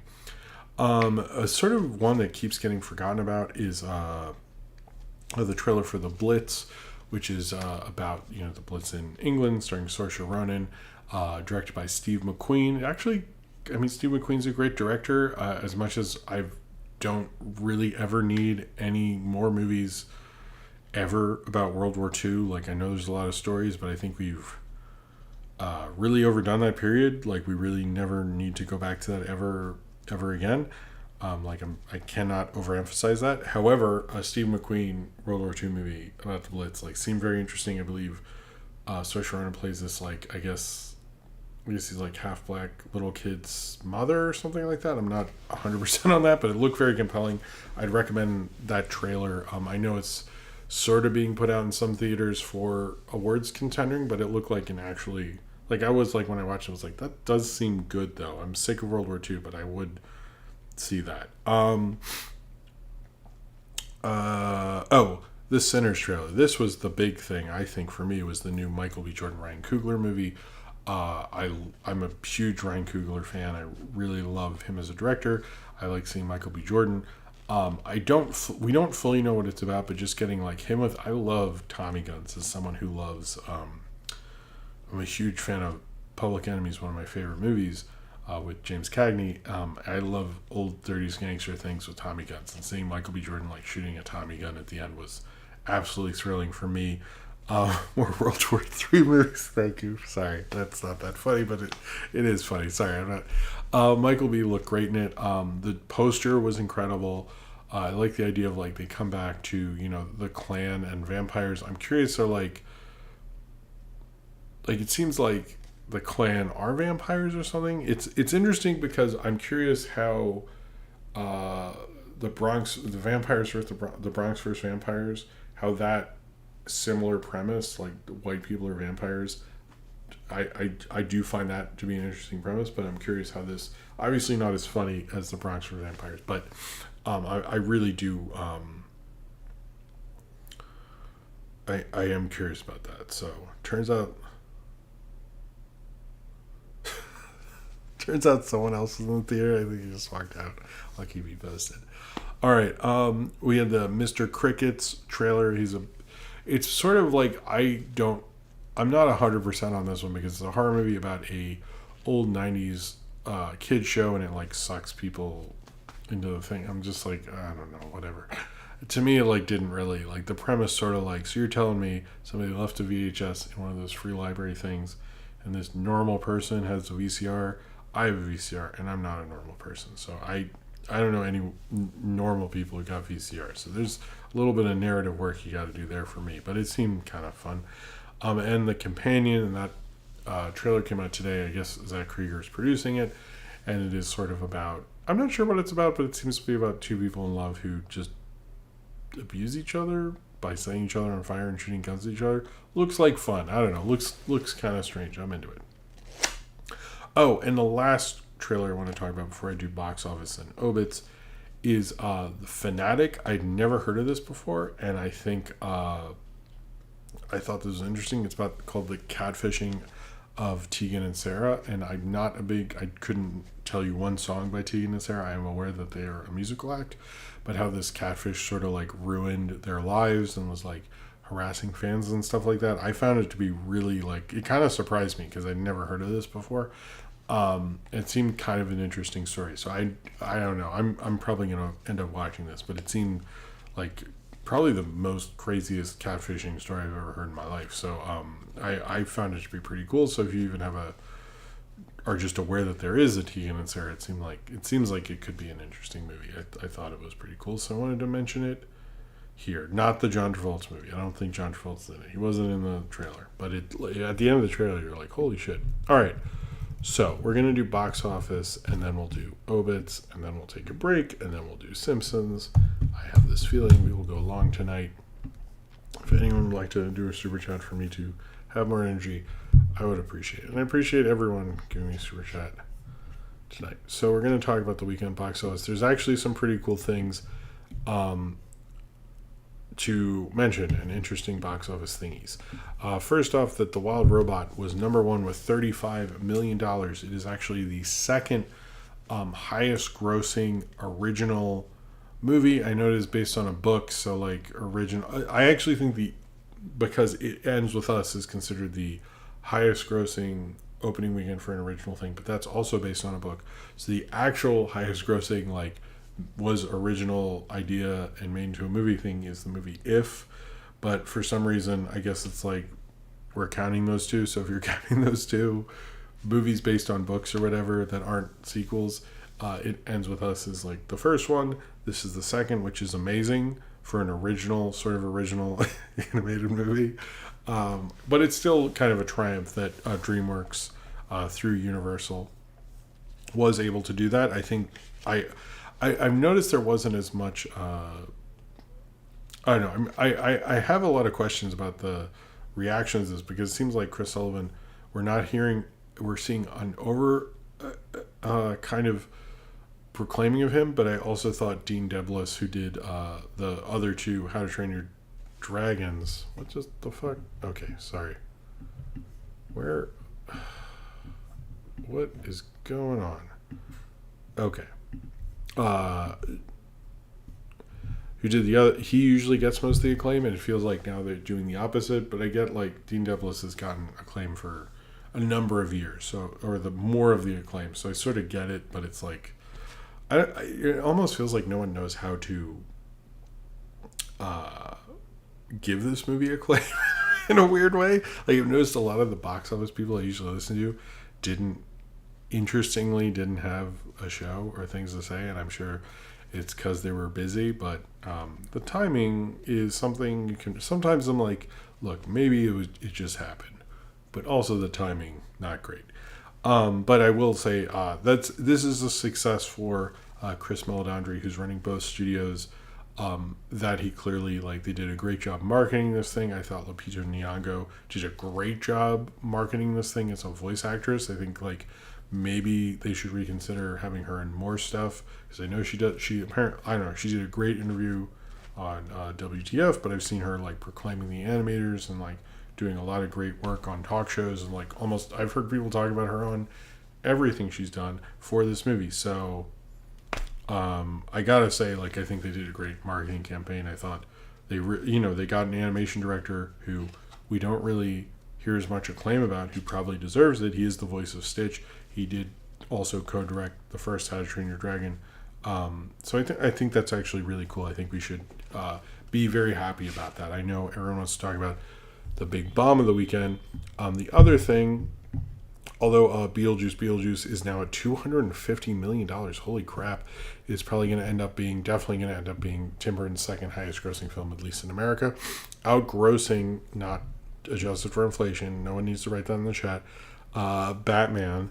And then Transformers 1 at number 3 went down 62%, probably just because my son ran through the theater. He destroyed it, basically.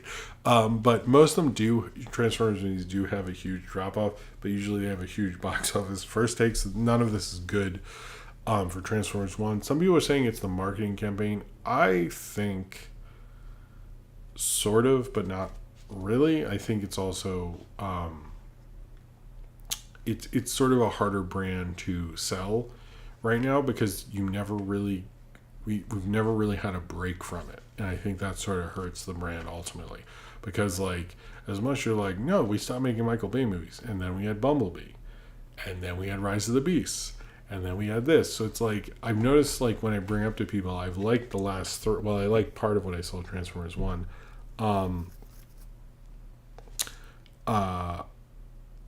It's interesting. I've noticed people definitely fell off because they just, like, got sick of the Bay thing. I think the Bay thing hurt that franchise more than we're talking about here.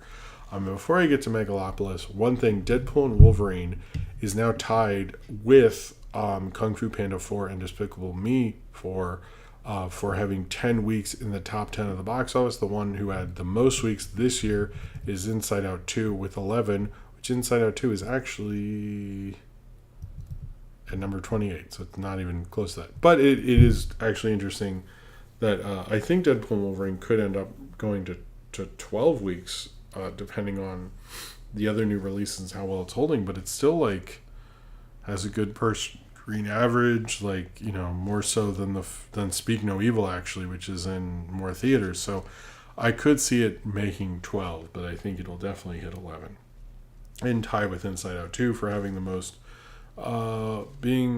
weekends in the top 10 of the year. But we'll see about that. Howl's Moving Castle was at number 10 with $2 million. I noticed nobody mentioned that, which is interesting.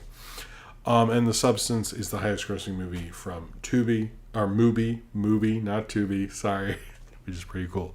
Megalopolis obviously bombed. I think, here's the thing about Megalopolis. One, it actually wasn't the worst opening weekend of all time. It doubled the worst opening weekend of all time, which is Pluto Nash, which made $2 million. Megalopolis made $4 million. So Megalopolis, box office wise, is twice as good as Pluto Nash, which is quite. That's a that's a thing there. The thing with Megalopolis is, like, did anyone expect it? Like, I know everyone was, like, so prepared, like, it was a disaster. I'm like, did you think this is going to be number one? You really think that? Like, Wild Robot opened in 3,962 theaters. Megalopolis opened basically in half the amount of theaters. So, like, even theoretically, this really long movie was in less theaters. I do not see how this thing was going to, even in the best of circumstances, make a shit ton of money or something. So I think we all knew this was going to bomb. I think Coppola probably knew it was bomb. But you know what? He got to make his big movie, whatever. I should remind people, Apocalypse Now was not successful when it came out. And yet, like, nobody feels that way anymore about it. So, like, I have not seen this movie, but I guarantee you, like, I think Coppola got to do his thing. He got to make the film he wanted. And that's fine. I get that it bombed. I'm not going to act like it didn't. But he got to do what he wanted to do, and yeah. Oh, you have to watch Pluto Nash? Oh, man. Red Letter Media does. I don't know. To me, it's like he made the movie he wanted to make. Whatever. You know? I think some of these older dudes, it's like, does it really matter in the end? You know? Whatever. Not much else box office-wise. Saturday night is open in a few theaters. I'm not sure if I'll see that. There's like a lot of cool stuff. I don't want to just like ruin all. And City of Dreams made $49. It was the journey of a Mexican boy whose dreams of becoming a soccer star shatters when he's smuggled across the border and sold to a sweatshop in downtown Los Angeles. You know, you could make the bottom movie funnier. It's always like something where you're like, Jesus, yeesh. I think people just didn't see that because they're just sad. All right. Before we get to the obits, Downbox 64 says, remember when Coppola reshot and recut Supernova? I do remember that. That's interesting. The person walked out of my office as an employee. Oh, I'm loving this. All right. Cheers to you, Downbox 64.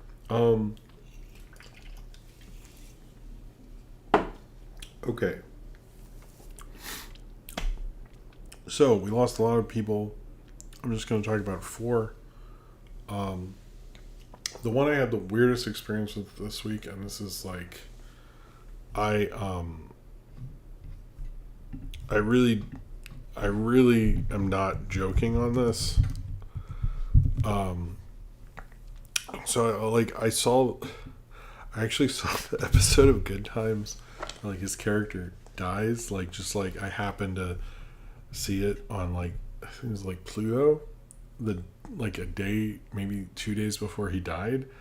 So that it was weird. I'm not gonna.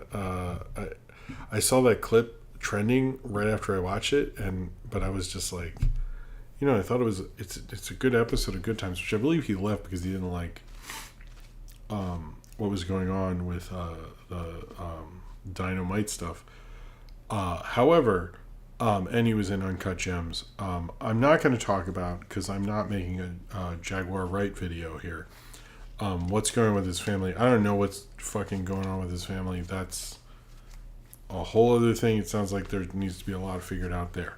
However, he was a great actor. He's someone I've always respected. He's I loved him in his little cameo in Uncut Gems. I thought he was great in Good Times. I have not watched Good Times as much as some of those other 70s sitcoms. I used to be really into those. But he always gave such a commanding presence, and I always liked seeing him. It was always wonderful seeing him.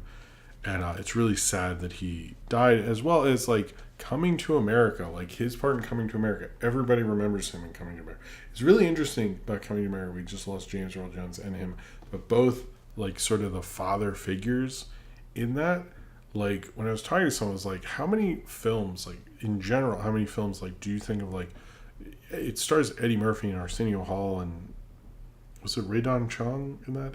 Anyway, it's like, but you remember the dads in that so much, and I think it speaks to, like, how good Coming to America is and how good those two were in it. But he is so funny in that, and it's so different from Good Time. He's such a really good actor, and I know he's in, like, the first episode of the new Suits and stuff like that. It's sad that he is gone, and I hope everything works out with his family. Oh, hey, Steve, I'm glad you're still drawn.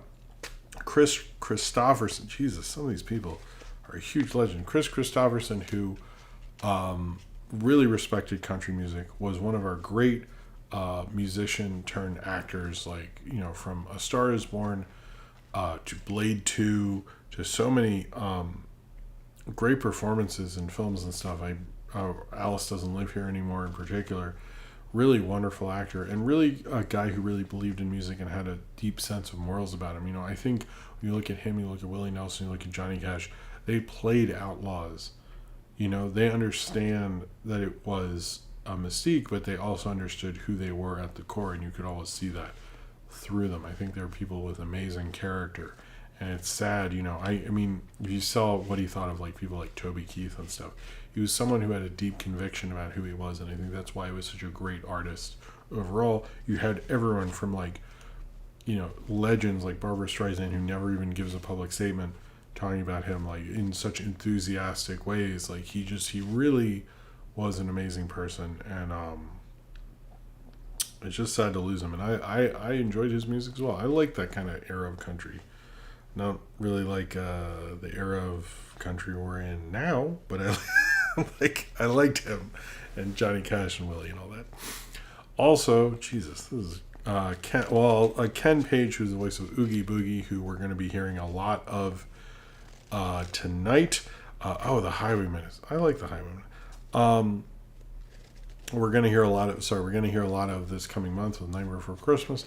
I think some of the times when you make there's certain performances in film history that will live on because people just keep watching them. If you look at anyone who's in The Wizard of Oz, you look at even the original Star Wars with Alec Guinness, but I do think what Ken Page did in Oogie Boogie was one of the really great. That's a great villainous performance. Like at the end, he just has such a presence, and like just the voice like kind of scares you. And then finally, Maggie Smith passed away this past week. I think most people know her from Miss McGonagall or Downton Abbey, but she has such a long-ranging film career. I think I probably first saw her in Hook. Just had such an amazing presence about her. I think everyone usually really liked her. I know she got her first like nominations early on, and I don't know all of her film career, but I think she left an indelible presence. And I think like if you look at like Harry Potter, like it wouldn't have been the way it was without some of those great performances. And I think she is definitely one that it was like seeing in those movies, you know, despite everything that happened with Miss Rowling and all that. Okay, I think that's everyone. I don't have it in me to do anymore. So if there's someone I forgot, please let me know. I'll put them in the next one. Here's what's going to happen. I know we're running long. We started late, so we're going to end late. I'm going to talk about the Simpsons episode that happened recently. And then after the break, Simpsons Bart's birthday. Sorry, I like to have things up with me. I'm going to. We're gonna put up the. Are both bumpers working? Why is bumper number 2? Okay, I need to figure that one out. So we'll just have the other bumper with "We'll be right back." I'll be right back, and then we'll talk about The Simpsons Bart's birthday, the season premiere, which is apparently also the series finale, sort of. And then we'll do questions, and then that'll be it.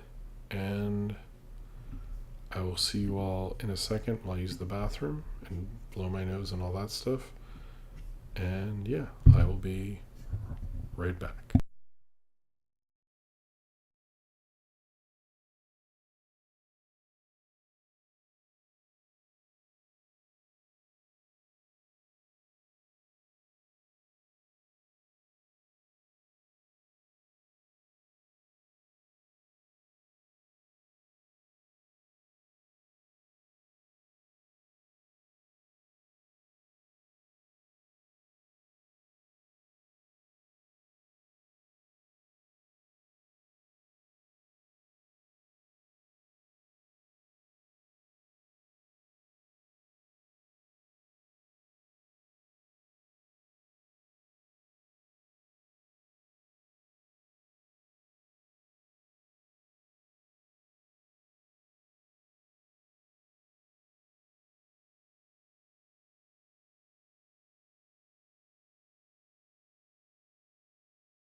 All right. I am back here on the show, and I forgot to mention was a cat dog Nickelodeon thing I posted. That mural actually came down, so that's the only way. But I didn't get to link anything from them because it didn't seem like they had social media with their art. So if anyone ever finds they do, I will gladly update it, which I did put in the description. But yeah, I actually spent some time on that because I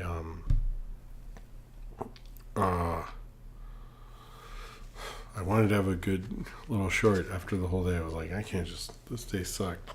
Lose the monetization. I wanted something cool going up. Modelo Butterfly. Hello, Modelo Butterfly. How's it going? Said Murder by Death. Maggie Smith is hilarious in that. Okay, cool. I don't know if I've seen that one. That does sound familiar. But cheers to you. Thank you for the recommendation.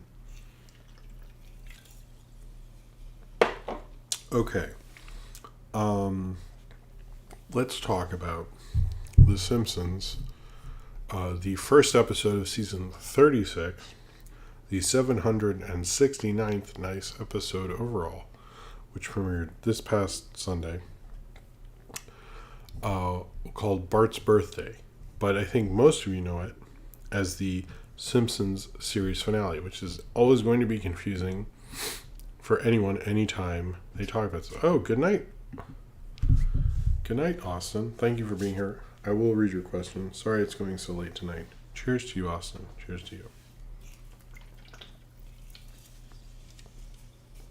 Thank you for the energy. And sleep well.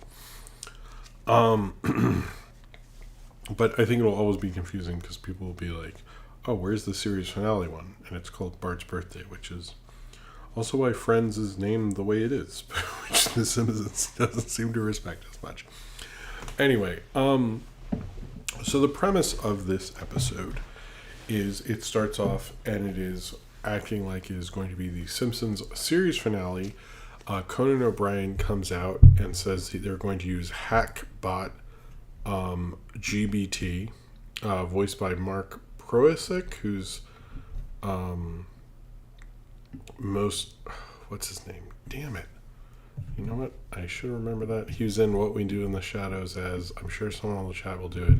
As soon as I search his name, as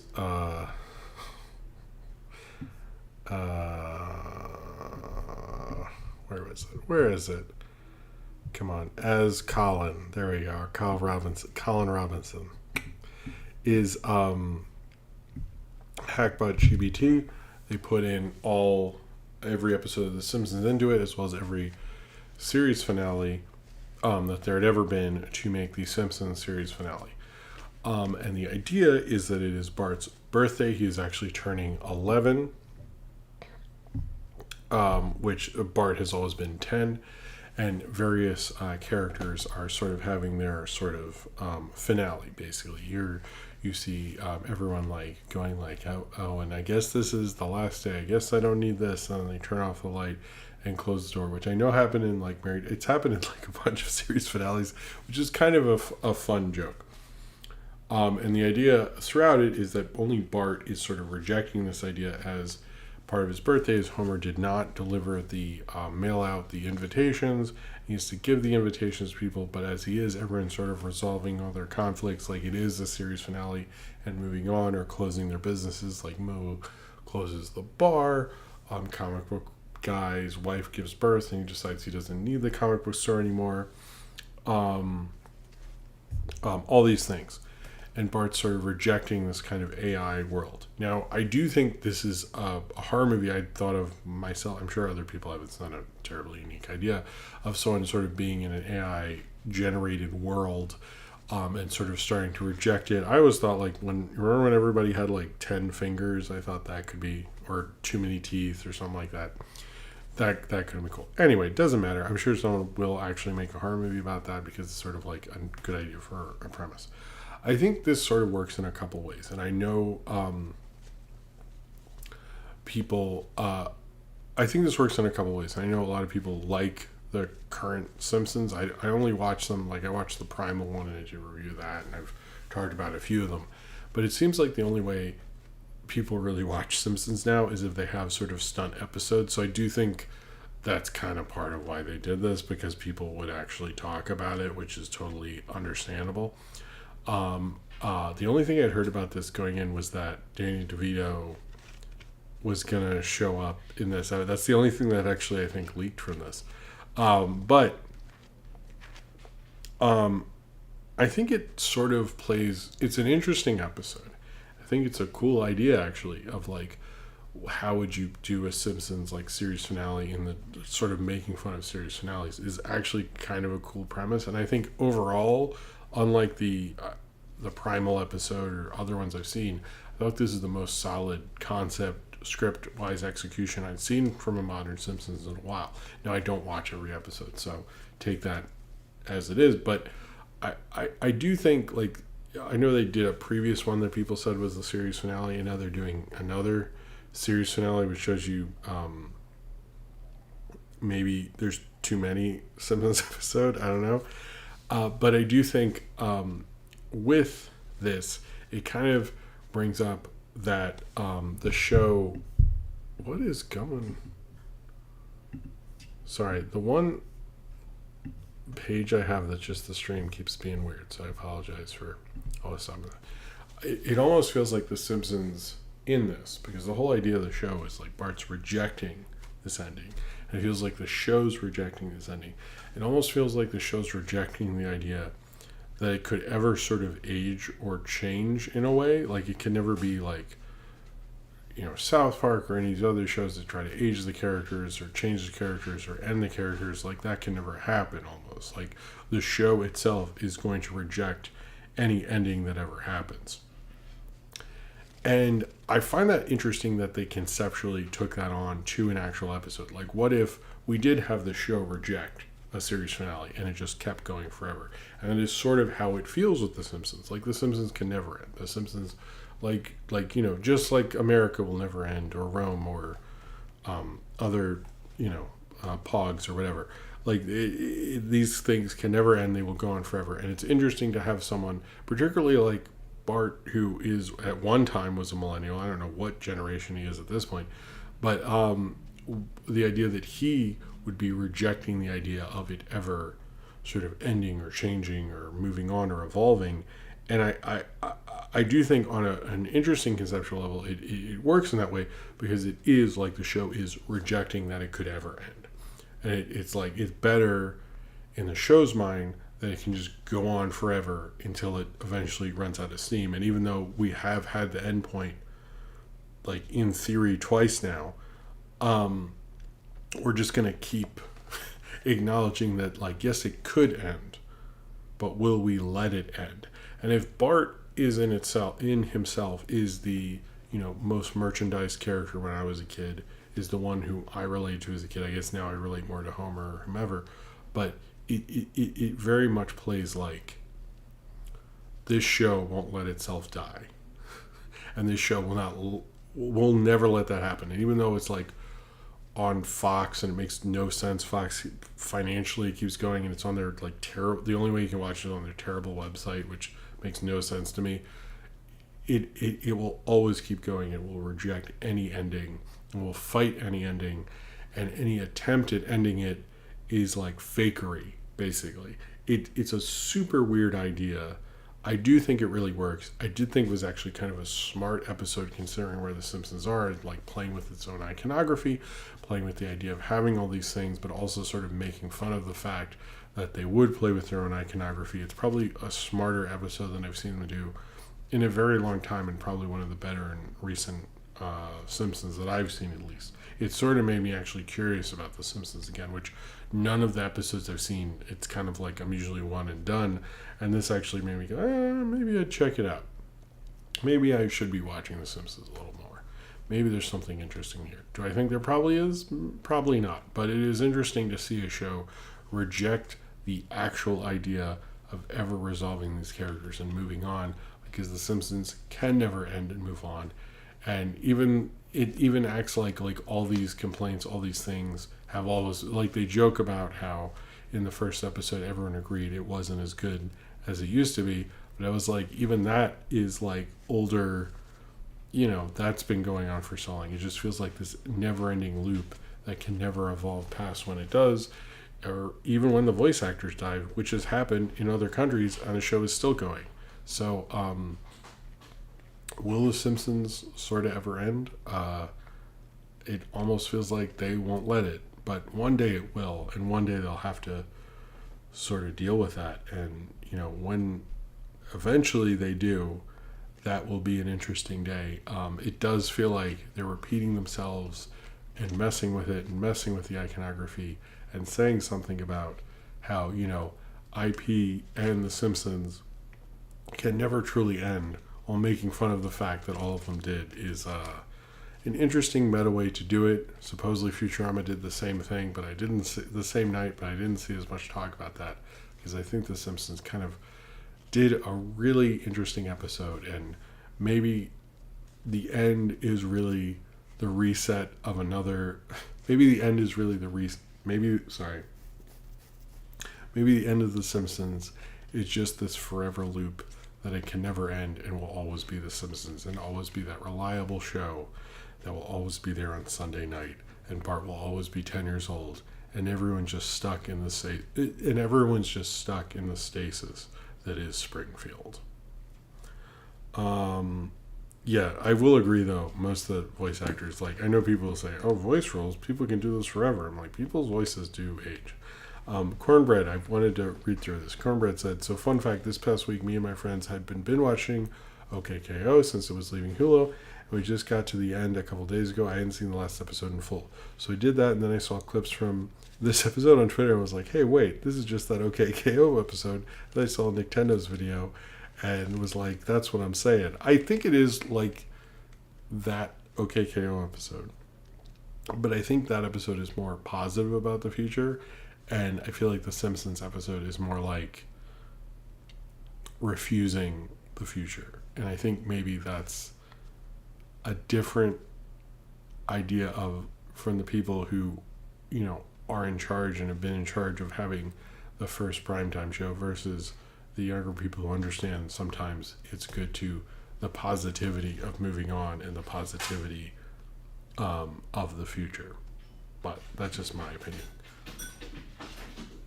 And my cats are fighting. That's wonderful. All right. So I'm going to write questions below. We're going to do the Patreon questions first. I'm going to apologize to my patrons because the post I had for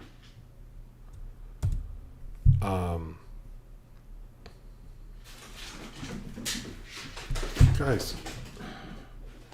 Okay, hold on. Oh, they found. Give me 1 second.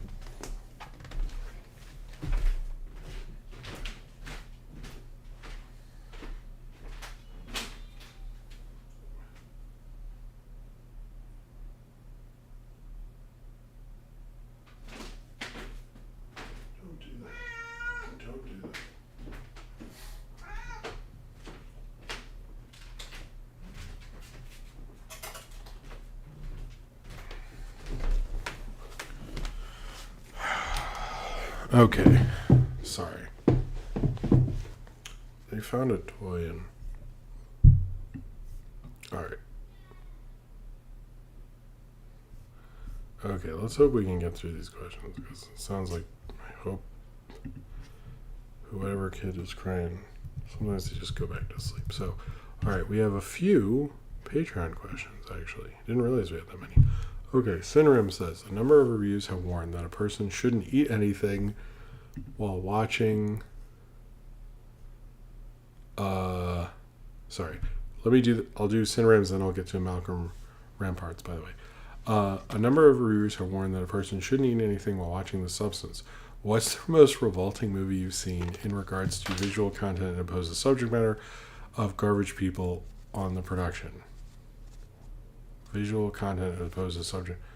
When I was watching Osmosis Jones, I actually was eating, and that was sort of gross.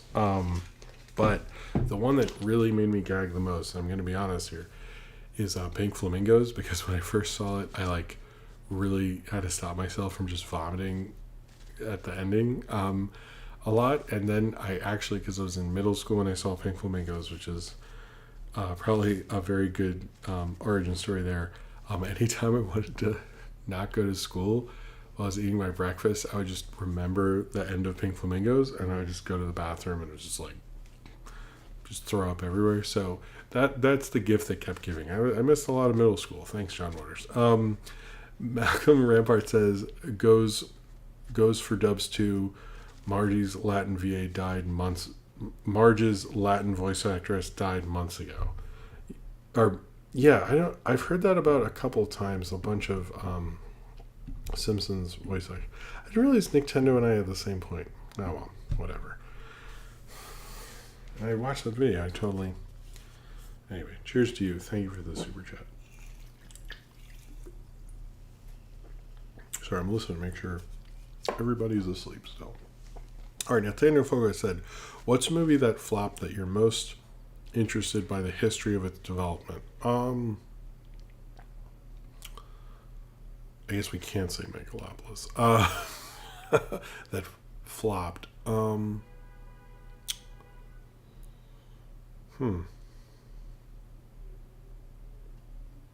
Maybe Howard the Duck. Probably Howard the Duck.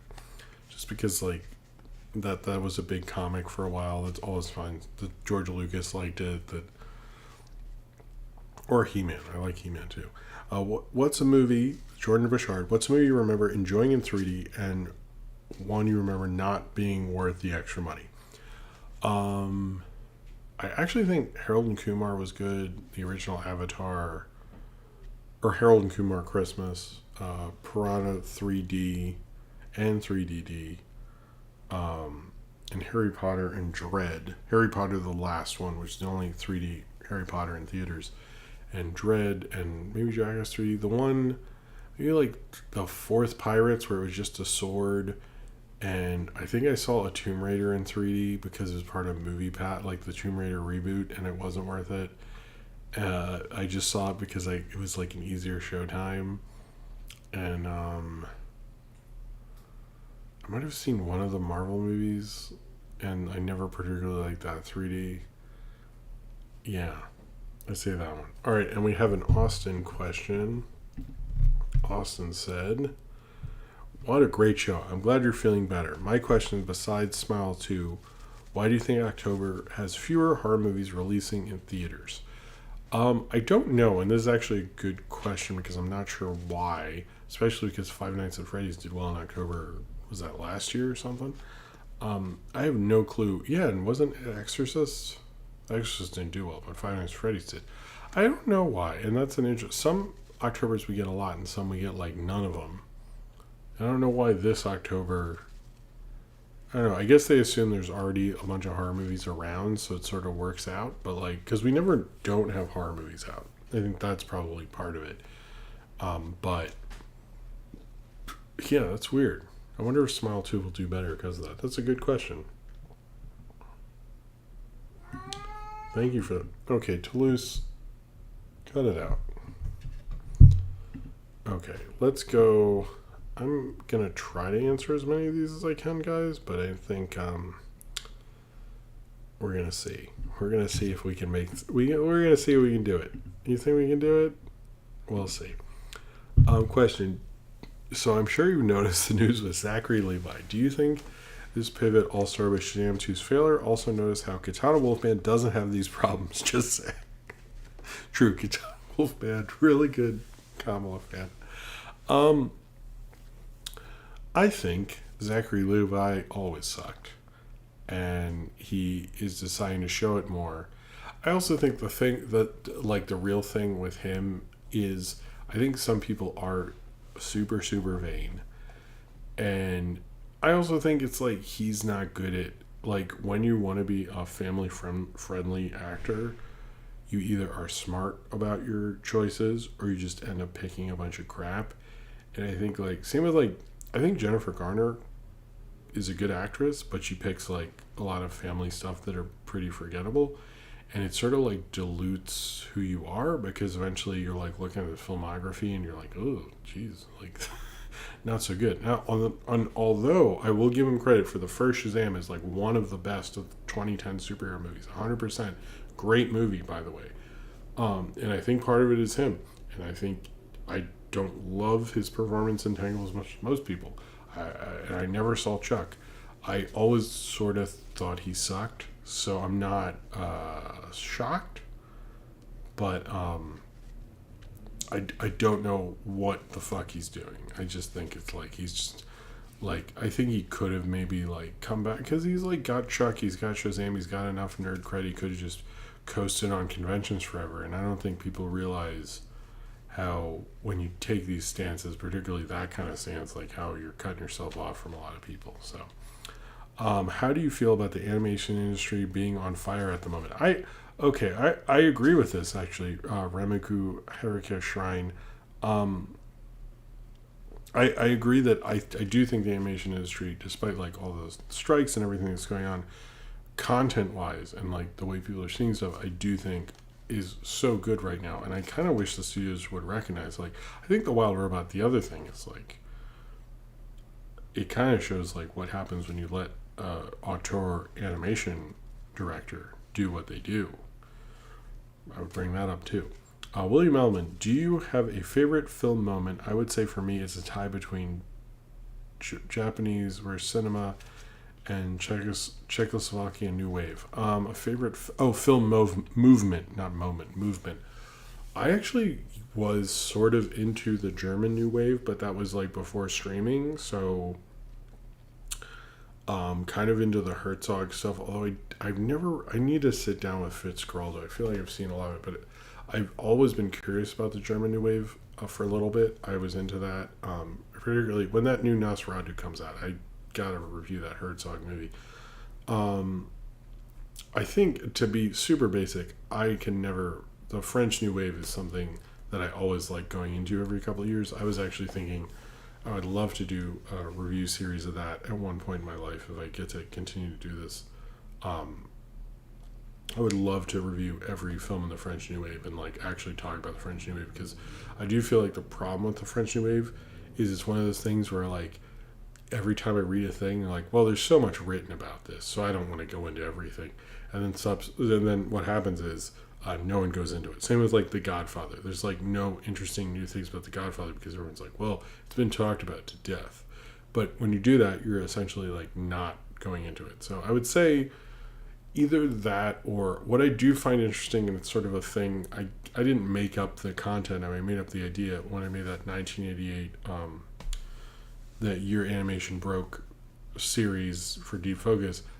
That period actually interests me, because it's sort of like, it's literally how we went from the 80s and everything's corporate to that. I would say that the indie movement of the 80s and 90s in America, but the German New Wave was one I was super into for a little bit. But I think the French New Wave, I know it's basic, but it's pretty good. It's pretty interesting. Never seen a French New Wave, especially like there's way more about it than when I first got into it. So I think it would actually be, Cinema, have you read Atlas Shrugged or seen any of the 3-part movie adaptations? No, I saw The Fountainhead, and I didn't love it.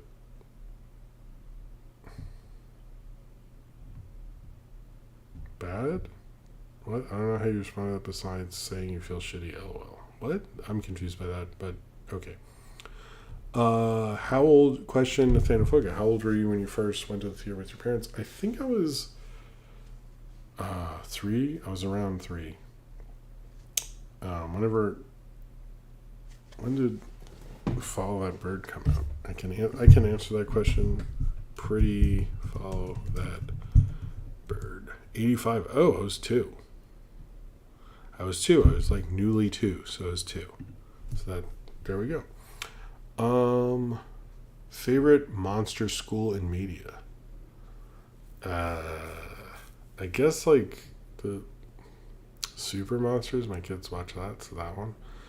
What was your favorite movie? Dan Muro. What was your favorite movie to see projection on film? Mine was probably 2001: A Space Odyssey in 70mm, especially because I discovered halfway through Ari Aster was sitting near me. I saw The Master actually at its, I think its premiere at the Ziegfeld Theater when that was a movie theater, not a bullshit, whatever it is now. I saw that in '70 at the Ziegfeld. That would be up there. I would say when I saw I don't love the prequels or the special editions, but seeing those the Senator Theater was amazing on film. Any of the film projections at the Senator Theater were like really pristinely amazing, and I think I underappreciated how great that was. But I would also say if you ever, and I always say this example, I saw Tim Burton's Batman on film at the Museum of Modern Art, and I'll 100% say, like, if there's a movie you really like and you can see it on film, it really changes how you view it. Like, I saw Speed on film, and that print was fucked up to all hell. But, like, some of those, like, seeing a movie really like projected sometimes changes because the colors of Batman, Tim Burton's Batman on film, very different than how they've messed with the colors recently. And it really kind of really popped for me. It was a movie I never got to see in theaters because my parents wouldn't let me go. So I finally did get to see it in theaters, and it was a very different experience than watching it at home. I will say it's much more darker and moodier and film noir-y in terms of the color when it's on film, which was what it was made for. So I've noticed they try to make it look like the fucking Avengers, which is, I hate, like, why do we mess with the colors of movies? Like, let them be the colors they're supposed to be. Like, I don't get the 4K thing. Like, I have a Blu-ray of Halloween, and I always have to turn the colors down because they restored it wrong, and so all the grass is super green and it doesn't look like fall. It's like, what are we even doing sometimes? Anyway. Cornbread, where the hell? Oh my god. I watched the Nosferatu trailer and I was going to talk about it. I like that trailer actually. I like how the hand was going over the buildings. I was going to make a joke like, man, this is the first trailer, but I liked everything they did with Lily Rose Depp and Willem Dafoe, and like it looked really cool. I don't love the whole like let's make lighting look like the time period, like unless you're Barry Lyndon, like get the fuck out of here, like come on. But yeah, what's a director do you wish got out of director jail from Nathaniel Foga?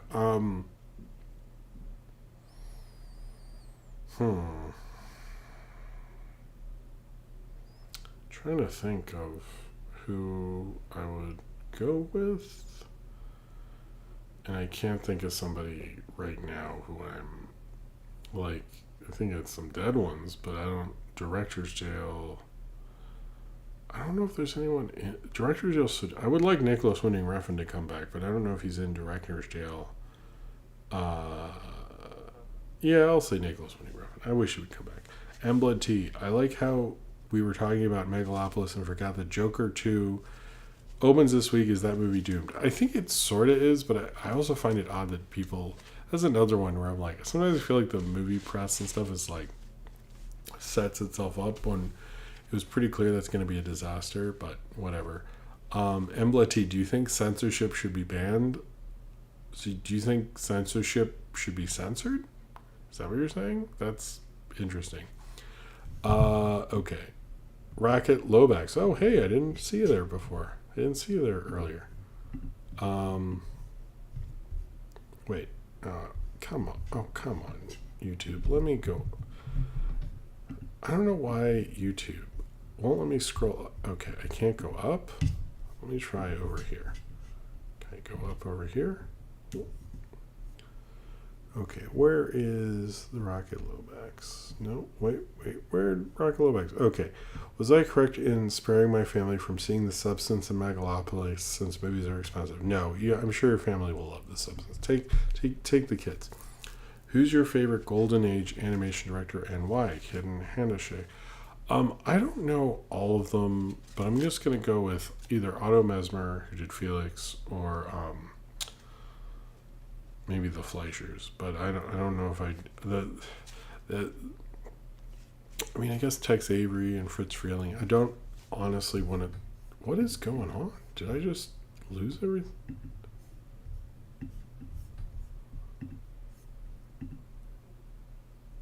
Is it okay? I don't know what's going on with YouTube tonight. Okay, maybe we should just end it soon. Let me do one more, and it's really late. And who did not question? Chris Christian Gutierrez. I didn't answer. I'm going to do you. You're going to be the last question. I'm sorry. It's late and YouTube's being weird, and let's just end this. Have you played Team Fortress? No, I don't play anything. So no.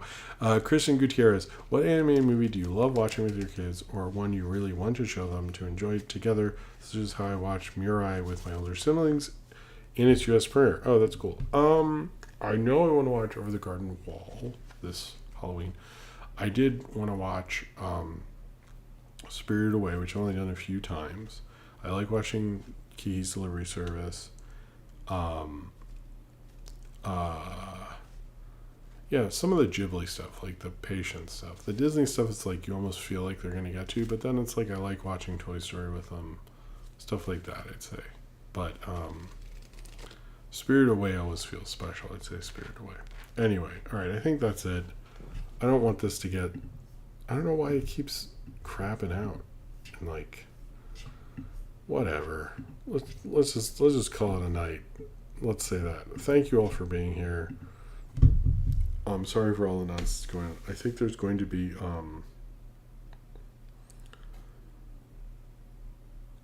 if anyone has a question, I didn't get to it. How about this?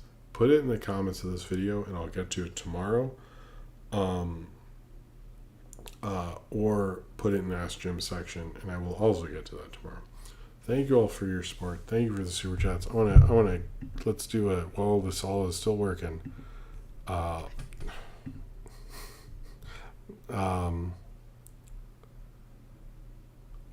Oh, you left Megalopolis. That was the end of, okay.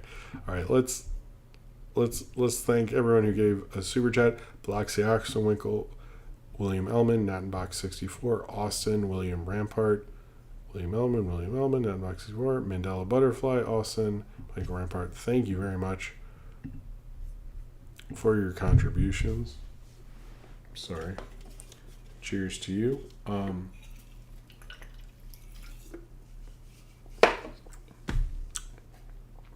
But okay, I think interesting. We had someone watching Michael Ops stream thing. All right, good night.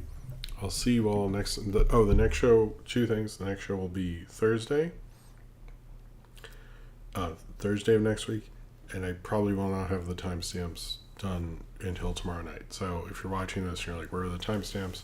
I had too much going on. Anyway, thank you all very much for watching. Have a good night. Have a good weekend, and I will see you all next time. All right, cool. Good night. Thank you for watching. Subscribe if you would like to. Peace.